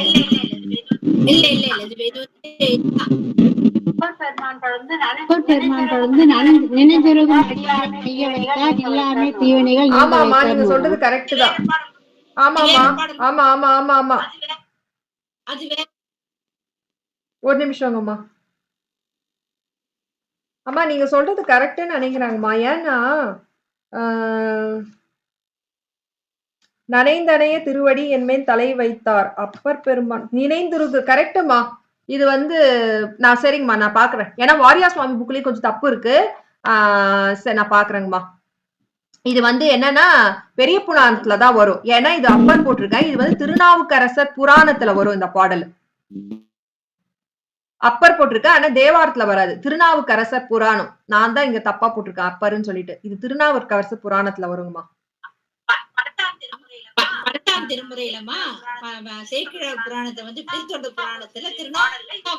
ஆமா அதுதான் சொல்றேன். திருநாவுக்கரசர் புராணத்துல வருது. நான் வந்து திருநாவுக்கரசர் புராணம்ட்டு எழுதுறதுக்கு சோம்பேறிப்பட்டீங்கன்னா அப்பர்ன்னு போட்டுட்டேன். தப்பு ஏமலதான் இருக்கு, மன்னிக்கணும். இது வந்து திருநாவுக்கரசர் புராணத்துல இருக்கு. நன்மை வெரி குட் அம்மா புவனேஸ்வரமா, வெரி வெரி பாத்தீங்களா, செய்யுள்லாம் மனப்பாடமா வச்சிருக்கீங்க. சிறப்பு சிறப்பு. சரிங்கம்மா. நன்மை பெருக அருள் நெறியே வந்தணைந்து நல்லூரின் மண்ணு திருத்தொண்டனார் வணங்கி மகிழ்ந்தெழும் பொழுதில் உன்னுடைய நினைப்பதனை முடிக்கின்றோம் என்று அவர் தம் சென்னி மிசை பாதமலர் சூட்டினான். யாரு? சிவபெருமான். திரும்பி ஒரு தடவை படிக்கிறேன். நன்மை பெருக அருள் நெறியே வந்தணைந்து நல்லூரில் மண்ணு திருத்தொண்டனார் வணங்கி மகிழ்ந்து எழும் பொழுதில் உன்னுடைய நினைப்பதனை முடிக்கின்றோம் என்று அவர் தம் சென்னி விசை பாதமலர் சூட்டினான் சிவபெருமான். சரி, இதை எப்படி கொண்டு கூட்டிக்கிறது அப்படின்னா, 2வது நிலையை எடுத்துக்கணும். மண்ணு திருத்தொண்டனார். மண்ணு திருத்தொண்டனார் அப்படின்னா இந்த இடத்துல வந்து அந்த திருத்தொண்டை செய்கின்ற அந்த வாக்கிச முனிவர் தான் சொல்றது. அந்த அப்பர் சுவாமியை சொல்றது. மண்ணு அதாவது நிலை பெற்று இருக்கின்ற அந்த திருத்தொண்டை செய்யக்கூடிய அந்த வாக்கீசர் முனிவராகிய அந்த அப்பர் பெருமான் எங்க அப்படி முதல் வரி எடுத்துக்கணும். நன்மை பெருகருள் நெறியே வந்தணைந்து, அதாவது நன்மை செய்யக்கூடிய அந்த சிவநெறியில் வந்து அதில் ஒழுகி அந்த வழியாக வந்து அந்த சிவநெறியையே கடைபிடித்து வந்த அந்த அப்பர் பெருமான் இங்க நன்மை பெருகருள் நெறியே வந்தணைந்து அந்த அப்பர் பெருமான், அதாவது நன்மை தரும் அந்த சிவநெறியிலே வந்த அந்த அப்பர் பெருமான் எங்க வந்தாரு? நல்லூரில் வந்து என்ன பண்ணார்? வந்தணைந்து நல்லூரில். எங்க வந்தடைந்துன்னா நான் வந்தடைஞ்சிட்டாரு. எங்க? நல்லூருக்கு வந்தடைஞ்சி என்ன பண்ணாரு? வணங்கி, அது 3வது லைன் எடுத்துக்கணும். 4வது லைன் வணங்கி மகிழ்ந்தெழும் பொழுதில். சுவாமி எப்படி வணங்குறாரா? சாஷ்டாங்கமாக வந்து பூமியில உடம்பெல்லாம் பட்டு அங்கமெல்லாம் பட்டு வணங்குற நீடு சாஷ்டாங்கமா விழுந்து வணங்கும் பொழுது எழும் பொழுதுல வந்து வணங்கி எழும் பொழுதில் உன்னுடைய நினைப்பதனை முடிக்கின்றோம் என்று சுவாமி சொல்றார். சிவபெருமான் சொல்ல அன்பனே, நீ என்ன நினைத்து சித்தத்தோட வந்தையோ அந்த சித்தத்தை நான் நிறைவேற்றுகின்றேன் என்று சுவாமி, அதாவது சுவாமி இன்னொரு தலத்துல கேட்டார்ல, சுவாமி இந்த மாதிரி எனக்கு திருவடி தீட்சை கொடு அப்படி கேட்டார்ல, அந்த நினைப்பதனை உன்னுடைய நினைப்பதனை முடிக்கின்றோம் என்று நீ எந்த சித்தத்தோடு என்னை விருப்பம் கொண்டு வந்தாயோ அதை நான் நிறைவேற்றுகிறோன் என்று அவர் தம் சென்னிமிசை பாதமலர் சூட்டினான். சிவபெருமான் என்ன பண்ணாரா? அந்த சென்னியில் வந்து அப்பர் பெருமானுடைய சென்னியில வந்து 2 பாதங்களை சூட்டினாரா. அது யாரு? சிவபெருமான் அப்படின்னு சொல்றாங்க. நம்மை பெரும் கரு நன்மை பெருகு அருள் நெறியே, நன்மை தரும் அந்த சிவநெறியிலே வந்தணைந்து நல்லூரின், அந்த நன்மை பெருகு அருள் நெறியே ஒழுகி யார், இது இப்படி நான் ஃபுல்லா படிச்சேன். ஆனா எப்படி கொண்டு கூட்டுதுன்னு பாருங்க. நன்மை பெருகு அருள் நெறியே வந்தணைந்து நல்லூரின் மண்ணு திரு தொண்டனார் வணங்கி எழும் பொழுதில், வணங்கி மகிழ்ந்து எழும் பொழுதில் உன்னுடைய நினைப்பதனை முடிக்கின்றோம் என்று அவர் தம் சென்னிமிசை பாதமலர் சூட்டினான் சிவபெருமான். இப்படி படிக்கணும், இப்படிதான் ஓதணும் இல்லையா? எல்லாரும் இப்படிதான் படிப்பாங்க. ஆனா எப்படி எடுத்துக்கிறது? மண்ணு திருத்தொண்டனார், மண்ணு அதாவது அந்த நிலைத்த தன்மை கொண்ட அந்த திருத்தொண்டை உடைய யாரு, திருத்தொண்டை செய்வர் யாரு? வாக்கீசர் முனிவராகிய அந்த அப்ப பெருமான் எப்படி எப்பேற்பட்டவர்? நன்மை பெருகு அருள் நெறியே, நன்மை செய்யக்கூடிய அந்த சிவநெறியிலே ஒழுகிய அவர் வந்தணைந்து நல்லூரில், நல்லூருக்கு வந்த உடனே எப்படி வணங்கி மகிழ்ந்தெழும் பொழுதில், சாஷ்டாங்கமாக இறைவனை வந்து பூமியில் பட்டு வணங்கும் எழும் பொழுதில் எழுந்திருக்கிற பொழுதுல சுவாமி என்ன சொல்றாரா? உன்னுடைய நினைப்பதனை முடிக்கின்றோம் என்றவர், உன்னுடைய சித்தத்தை நாம் வந்து நிறைவு செய்கின்றோம், பூர்த்தி செய்கின்றோம் என்று சிவபெருமான் தம் சென்னிமிசை பாதமலர் சூட்டினான். சிவபெருமான் என் சென்னியில் சிவபெருமான் இரு பாதங்களை சூட்டினானே அப்படின்ட்டு அப்பர் பெருமான் வந்து சொல்றாரு. இது மிகச்சரியாக திருநாவுக்கரசர் புராணத்துலதான் வருது, பெரிய புராணத்துல, தேவாரம் கிடையாது. இது அந்த 10ஆம் எத்தனாவது திருநாவுக்கரசர் புராணத்துல வருது. அடியேன் தான் தவறா போட்ட, இதை நான் பதிவு பண்ணிக்கிறேங்க இதுல. சரி, அடுத்ததுல இப்ப பார்த்தோம். இப்ப மாணிக்க வாசகர் சென்னியில திருவடிப்பட்டது, அவர் தெய்வத்தன்மை அடைந்தார். அப்ப அப்பர் பெருமானன் பண்றாரு, கூற்றுவன் கையில் சிக்காமல் எனக்கு திருவடி தீட்சை குடு என்று வேண்ட திருநல்லூரில் திருவடி தீக்கை பெற்றாரு இல்லையா? அதுக்கப்புறம் அருணகிரிநாதருக்கும் திருவடி தீட்சை கொடுத்தாரு.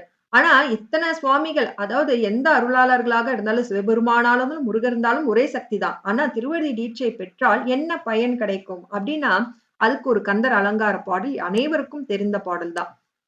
அந்த பாடல் பார்ப்போங்க. செயல்பட்டு அழிந்தது செந்தூர் வயல். இதையும் எப்படி கொண்டு கூட்டு படிக்கணும் அப்படின்னு சொல்றாங்க. செயல்பட்டு அழிந்தது செந்தூர் வயல், பொழில் தேம் கடம்பின் மால்பட்டு அழிந்தது பூங்கொடியார் மனம், மாமயிலோன் வேல்பட்டு அழிந்தது வேலையும் சூரனும் வெற்பும், அவன் கால்பட்டு அழிந்தது இங்கு என் தலை மேல் அயன் கையெழுத்தே. இன்னும் ஒரு தடவை படிக்கிறாங்க. செயல்பட்டு, இதுக்கப்புறம் இன்னும் ஒரு பாடல் அப்புறம் நிறைவு பண்ணிடலாம். செயல்பட்டு அழிந்தது செந்தூர் வயல், பொழில் தேம் கடம்பின் மால்பட்டு அழிந்தது பூங்கொடியார் மனம், மாமயிலோன் வேல்பட்டு அழிந்தது வேலையும் சூரனும் வெற்பும், அவன் கால்பட்டு அழிந்தது இங்கு என் தலை மேல் ஐயன் கையெழுத்தே. சரி, இதை எப்படி படிக்கலாம்? செயல்பட்டு அழிந்தது செந்தூர் வயல். திருச்செந்தூர்ல வயல்கள் வந்து நல்ல நீர்நிலை செழிப்பா இருக்கும். அப்ப அந்த செழிப்புல அந்த மீன் என்ன பண்ணும், துள்ளி துள்ளி துள்ளி கொடுக்கும் போது அந்த வரப்பு இருக்குல்ல, அந்த வரப்பே அந்த அழிஞ்சிடும், அந்த தடமே அழிஞ்சிடும். ஏன்னா அந்த அவ்வளவு இயற்கை வளத்தை உடையது. அந்த செயல்பட்டு அழிந்தது செந்தூர் வயல், அந்த இயற்கை சேலுனா மீன், ஒரு வகையான மீன். அது துள்ளி துள்ளி குதிச்சு அந்த வரப்போட அந்த பாதையே வந்து அழிந்து விட்டதாம். அப்படி அந்த நீர் வளமை மிக்க இயற்கை எழில் சூழ்ந்த அந்த வளமை மிக்க நீர்நிலை மிகுந்து இருந்த அந்த திருச்செந்தூரில் சேல் மீன்கள் பட்டு அந்த செந்தூர் வயல் அழிந்துதான் அப்படின்னு சொல்றாங்க. அடுத்தது அந்த கடைசி 2வது லைன்ல எடுக்கணும் பாருங்க.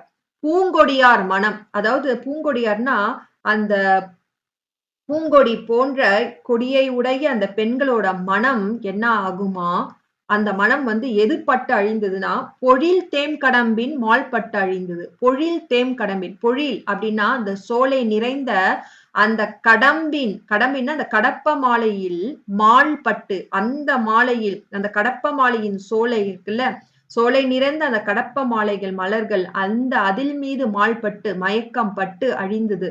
அதாவது அந்த பெண்களோட மனம் வந்து அந்த பூஞ்சோலையை பார்த்து அழிந்தது அப்படின்னு சொல்றாங்க. அதுல அவங்க மயங்கிட்டாங்க அப்படின்னு சொல்றாங்க. அதுதான் அப்போ பூங்கொடியார் மனம், அந்த பூங்கொடி போன்ற மென்மையான இடை உடைய அந்த மங்கையர்கள், அந்த பெண்களின் மனமானது பொழில் தேம் கடம்பின் மால்பட்டு அழிந்தது. பொழில் தேம் அப்படின்றது வந்து அந்த சோலைகள் நிறைந்த அந்த கடப்ப மலரின் மால்பட்டு அந்த அதில் மயக்கம் கொண்டு அழிந்தது.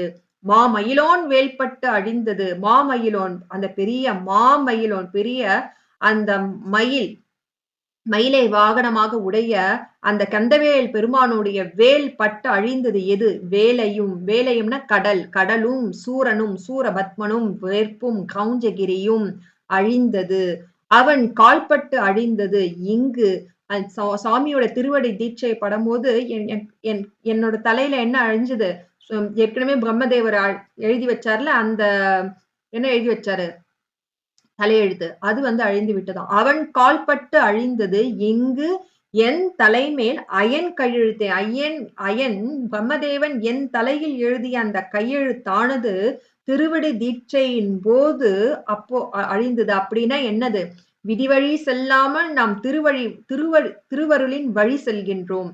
நமக்கு என்ன எழுதப்பட்ட விதியோ அது அழிந்து விட்டது.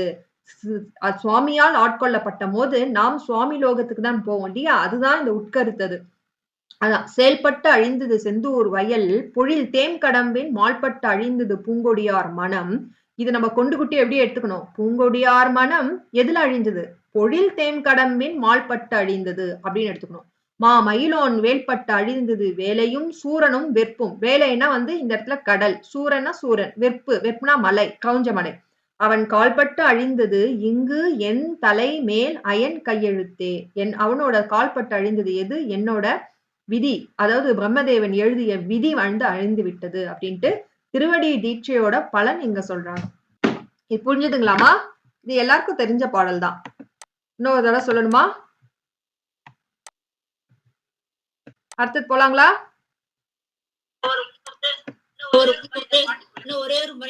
சரிங்கம்மா சரிங்கம்மா. அதாவது வேலையும் அப்படின்னு சொல்றீங்கல்ல கடல்னு, அதை எப்படி அழிந்தது அப்படிங்கிறது தெரியல. கடல் அழிந்தது அப்படிங்கிறது அது உட்பொருள் தெரியல. கடல் அழிஞ்சது அப்படின்னா வந்து அந்த கடல் வந்து சூரபத்மன் அந்த கடல்லதான் மரமாக வந்து நின்றான், தலைகீழாக நின்றான். அந்த கடல் வந்து ஒரு தீய பொருளுக்கு வந்து உடைமை கொடுத்தது, சூரபத்மனுக்கு அடைக்கலம் கொடுத்தது. அதனால அந்த கடலும் அழிக்கப்பட்டது. ஆணவமாக நிறைந்த அந்த சூரபத்மனும் வந்து அழிக்கப்பட்டான். அப்போ அந்த வேலை எரியும் போது அந்த கடலும் பற்றி விட்டது. அந்த கடலில் சூரபத்மன் ஆணவமாக நின்ற அந்த மாமரமும் இரு கூறாக பிளக்கப்பட்டது. அதாவது நம்ம தீமை செய்தால் தீயவனுக்கு உடமையாக இருந்தால் நாமும் அழிய பெறுவோம்.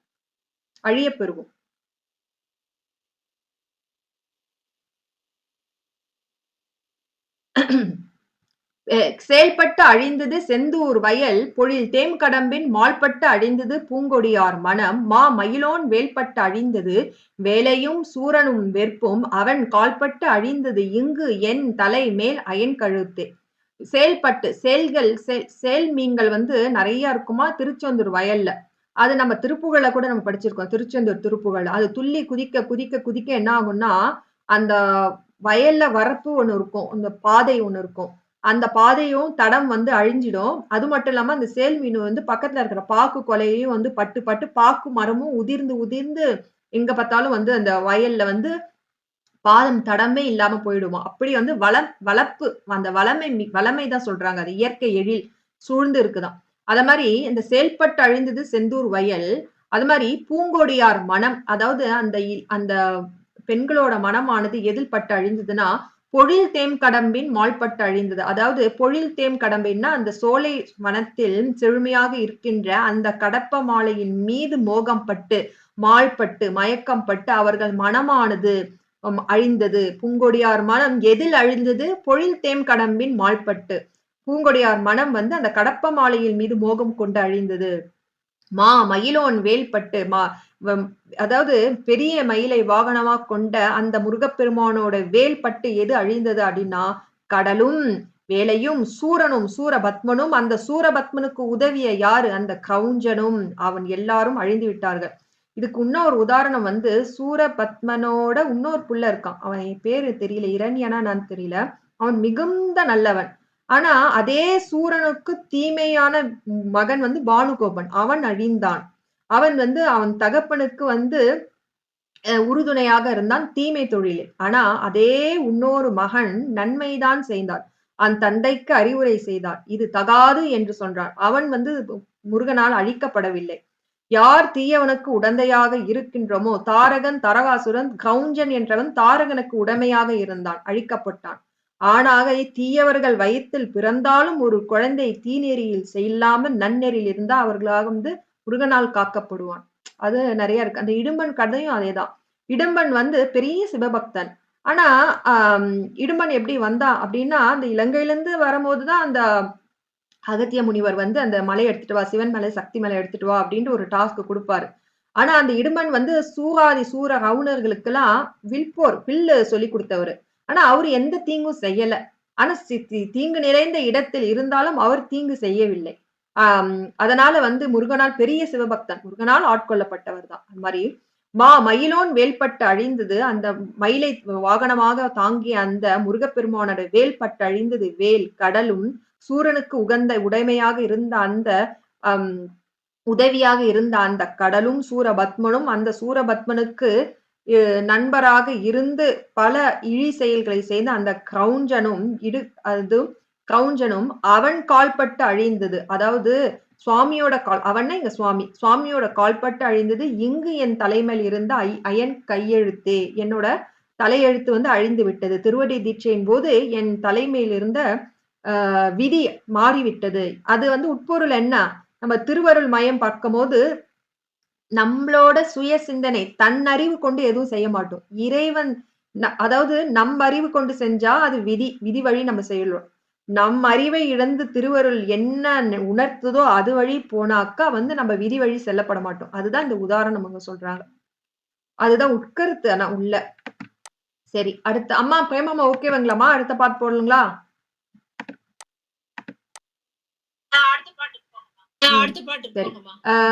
இன்னொரு ஒரு தாய்மானவர் பாடல்.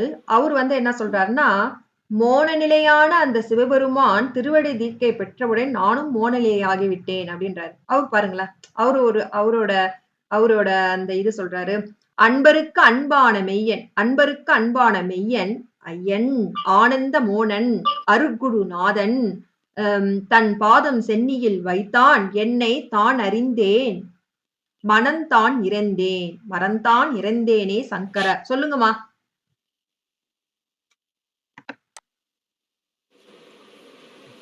சொல்லுங்கம்மா.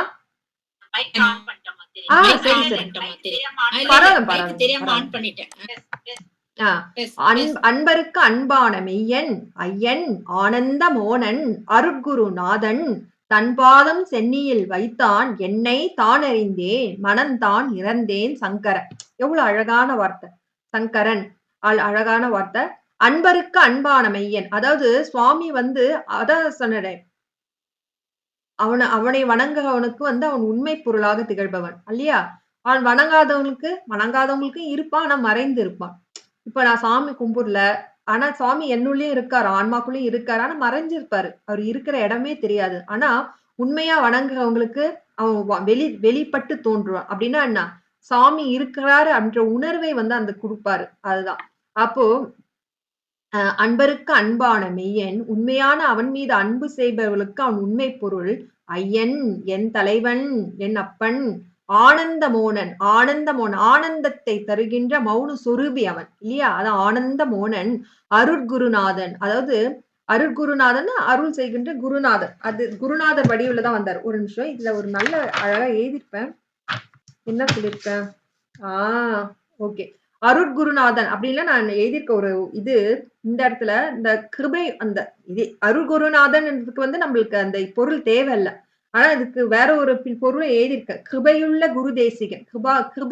கிருபைனா கருணாமூர்த்தி. அருட்குணம், அருணா அந்த கருணை. கிருபையுள்ள குருநாதன் குரு தேசிகன். அதாவது தேசிகனா தலைவன். அதுக்கு இன்னொரு ஒரு பொருளும் இருக்கு, அது எழுதியிருக்கேன். கிருபையுள்ள குரு தேசிகன் தன் பாதம் சென்னியில் வைத்தான். அவனோட இரு பாதங்களையும் தாயுமானவர் சென்னியில் வைத்தவுடனே என்னை தான் அறிந்தேன், நான் யான் என்பதை உணர்ந்தேன், மனம்தான் இறந்தேன். நம்ம போன வகுப்புல பார்த்தோம், 4 வகையான வாக்கு பார்த்தோம். சூக்கும வாக்கு பார்த்தோம். இப்படி இங்க இருக்கிற வாயில ஒரு வாக்கு, கண்டத்துல ஒரு வாக்கு, இதயத்துல ஒரு வாக்கு, அப்புறம் மூலாதாரத்துல ஒரு வாக்கு. இந்த வாக்கு வந்து இங்க இருக்கும் போது நல்லா வந்து எல்லா வார்த்தையும் எல்லா சிந்தனையும் கிளியரா வெளிப்பட்டு தோன்றும். இதயத்துல இருக்கும் போது அந்த வாக்கு வந்து கொஞ்சம் சூக்குமமா இருக்கும். நாம என்ன நினைக்கிறோமோ நமக்கு மட்டும் தெரியும். தொப்புள் கொடியில போடும்போது ஏதோ ஒண்ணு நினைக்கிறோம். ஆனா என்னான்னு சொல்ல தெரியாது. மூலாதாரத்துல இருக்கும்போது ஒண்ணுமே தெரியாது. அந்த சூக்குமமான அதாவது எந்த சிந்தனையும் இல்லாத அந்த சூக்கும ரூபத்துல இருக்கிற மூலாதாரத்துல அதையும் கடந்து மனம் மனம் தான் இறந்தேன். மனம் தான் இருந்து மனம் தான் அந்த எண்ணத்தை கொடுக்குது. மனம் தான் சிந்தனையை கொடுக்குது. மனம் தான் எல்லாத்தையும் செய்யுது. அந்த மனத்தையும் இறைந்தேன். அப்போ அந்த ஆனந்த மோனன் ஆகிய அந்த மோன மூர்த்தியான சிவபெருமான் எந்த அருள் கொடுத்த உடனே சென்னி மேல் வைத்த உடனே அந்த மோன நிலை அவர் இருந்தார். மனம்தான் இறந்தேன், நான் மனத்தை இறந்து விட்டேன், எனக்கு எந்த சிந்தனையும் இல்லாத அந்த மோன ரூபியாக அந்த தன்மையை நான் அடைந்தேன்னு சொல்றாரு. அதுதான் பாருங்களேன். அன்பருக்கு அன்பான மெய்யன் ஐயன். ஒரு நிமிஷம். அன்பருக்கு அன்பான மெய்யன் ஐயன் ஆனந்த மோனன் அருட்குருநாதன். இந்த கிருபையுள்ள குரு தேசிகன் சொல்றாரு. அந்த அருட்குருநாதன் தன்பாதம் சென்னியில் வைத்தான், என்னை தான் அறிந்தேன், என்னை நான் அறிந்தேன், நான் யார் என்பது உணர்ந்தேன், நான் ஆன்மான் என்று உணர்ந்தேன், மனம்தான் இறந்தேன். அந்த சூக்கும வாக்கையும் கடந்த நிலையில் எந்த சிந்தனையும் எது சரி உலகோடு அற்ற அறிவற்று சிந்தையும் அற்று இருந்தன அந்த நிலையில இருந்தேன்னு சொல்றாரு சங்கரா அப்படின்றாரு. அன்பருக்கு அன்பான மெய்யன், நீ உன்னோட பக்தர்களுக்கு அன்பு செய்யும் பக்தர்களுக்கு மெய்யன், உண்மை பொருள், ஐயன் என் தலைவன், ஆனந்த மோனன் ஆனந்த ரூபியாக இருக்க மோன நிலை உடையவன், அருட்குருநாதன் குருநாதன் குரு தேசிகன். அப்பேற்பட்ட குருநாதன் தன் பாதம் சென்னியில் வைத்தான். சென்னியில் வைத்த உடனேயே என்னை தான் அறிந்தான், யான் என்பதை உடைந்தேன், உடல் வேறு உயிர் வேறு, உயிரின் தன்மை எது என்று அறிந்து மனம்தான் இறந்தேனே. அந்த உடல் வேறு என்று அறிந்த உடனேயே மனம் அந்த உடலுக்குள்ளதான் இருக்கும், சூக்கும கருவி. அந்த சூக்கும கருவியை விட்டு நீங்கி ஆனந்த நிலை அடைந்தேனே அப்படின்றாரு. தன்னை அறிந்து என்னை தான் அறிந்தேன், மனம் இறந்தேன், மனம்தான் இறந்தேன், மனத்தை இறந்து விட்டேன். அந்த சூக்கும வாக்கையும் கடந்த நிலையில் எண்ணற்ற நிலையில் சிந்தையற்ற நிலையில் ஆனந்த மோனனாகிய சிவபெருமான் தந்த அந்த மோன நிலையை அடைந்தேன், ஆனந்த நிலை அடைந்தேன் அப்படின்னு சொல்றாரு. எது இந்த முருகப்பெருமானோட சிவபெருமானோட அந்த திருவடி தீட்சையானது இவ்வாறு நமக்கு செய்யுமா. அப்போ சுவாமியோட அந்த தீட்சை பரிச தீட்சை பண்ணணும்னா அப்போ இத்தனை அருளாளர்கள் பெற்றிருக்காங்க. சுவாமியோட திருவடி தீட்சை இத்தனை அருளாளர்கள் பெற்றிருக்காங்க. அப்போ நாமளும் மெய்யன்போடு வணங்கினா நமக்கும் படிப்படியாக சுவாமியோட நயன தீட்சை திருவடி தீட்சை என்ற படி நிலையில நாமளும் வணங்க பெற்று நாமும் உய்வு பெறுவோம் இல்லையா. அதனால இந்த பாடல் இத்தோடு முடிஞ்சது. இது ஒரு பாடல் இதோட சொல்லிட்டு நான் முடிவு பண்ணிடுறேன். ஏற்கனவே 5 நிமிஷம் எக்ஸ்ட்ரா போயிடுச்சு. சாடும் தனிவேல் முருகன் சரணம் சூடும்படி தந்தது சொல்லுமதோ வீடும் சுரர் மாமுடி வேதமும் வெம்காடும் புனமும் கமழும் கழலே. ஒப்பற்ற அதாவது பகைவர்களை வெல்லக்கூடிய அழிக்கக்கூடிய அந்த ஒப்பற்ற வேலாயுதனாகிய அந்த முருகப்பெருமானோட சரணம் இரு திருவடிகள் முக்தி வீட்டு தலத்தில் சுரமு மாமுடி, அதாவது அந்த இது தேவர்களோட தலை சென்னியில் வேதமும் 4 வேதங்களிலும் வெப்பமான வள்ளிமலை அம்மா இருக்கும் காட்டிலும் புனத்திலும் திணை புனத்திலும் கமழ்கின்ற அருள்மனம் வீசுகின்ற அந்த கழலானது சூடும்படி தந்தது சொல்லும்போதோ அந்த அருள் நிறைந்த அந்த கழல் நம்ம தலையில வச்சா இருக்கும், நமக்கும் அருள் தான் வரும் இல்லையா. அதுதான் சூடும்படி தந்தது என் சென்னியில் வைத்தது சொல்லுமதோ சொல்ல தொகுமோ சொல்ல முடியாது, அடியேன் எவ்வாறு பாக்கியம் பெற்றேன் அப்படின்னு சொல்றாரு. அதுதான் இந்த பாடத்தோட நிறைவடைஞ்சது. எல்லாரும் தயவு செய்து மன்னிச்சுக்கோங்க. உங்களோட 10 நிமிஷத்தை எக்ஸ்ட்ரா எடுத்துக்கிட்டேன், அடியேனை பொறுத்தரல வேண்டும். இதை நான் இன்னும் கொஞ்சம் சுருக்கி கூட சொல்லியிருக்கலாம். ஏதோ ஒரு உத்வேகத்துல கொஞ்சம் நீண்ட டைம் எடுத்துக்கிட்டேன். அடியேன் அனைவரும் மன்னிக்க வேண்டும். உருவாயருவாய் பாடிட்டு நான் முடிச்சிடறேங்க. அம்மா உத்தரவு கொடுங்க.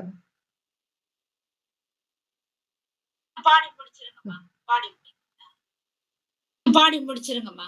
பாடி முடிங்க. உருவாய் அருவாய் உலதாய் இலதாய் மறுவாய் மலராய் மணியாய் ஒளியாய் கருவாய் உயிராய் கதியாய் விதியாய் குருவாய் வருவாய் அருவாய் குகனே.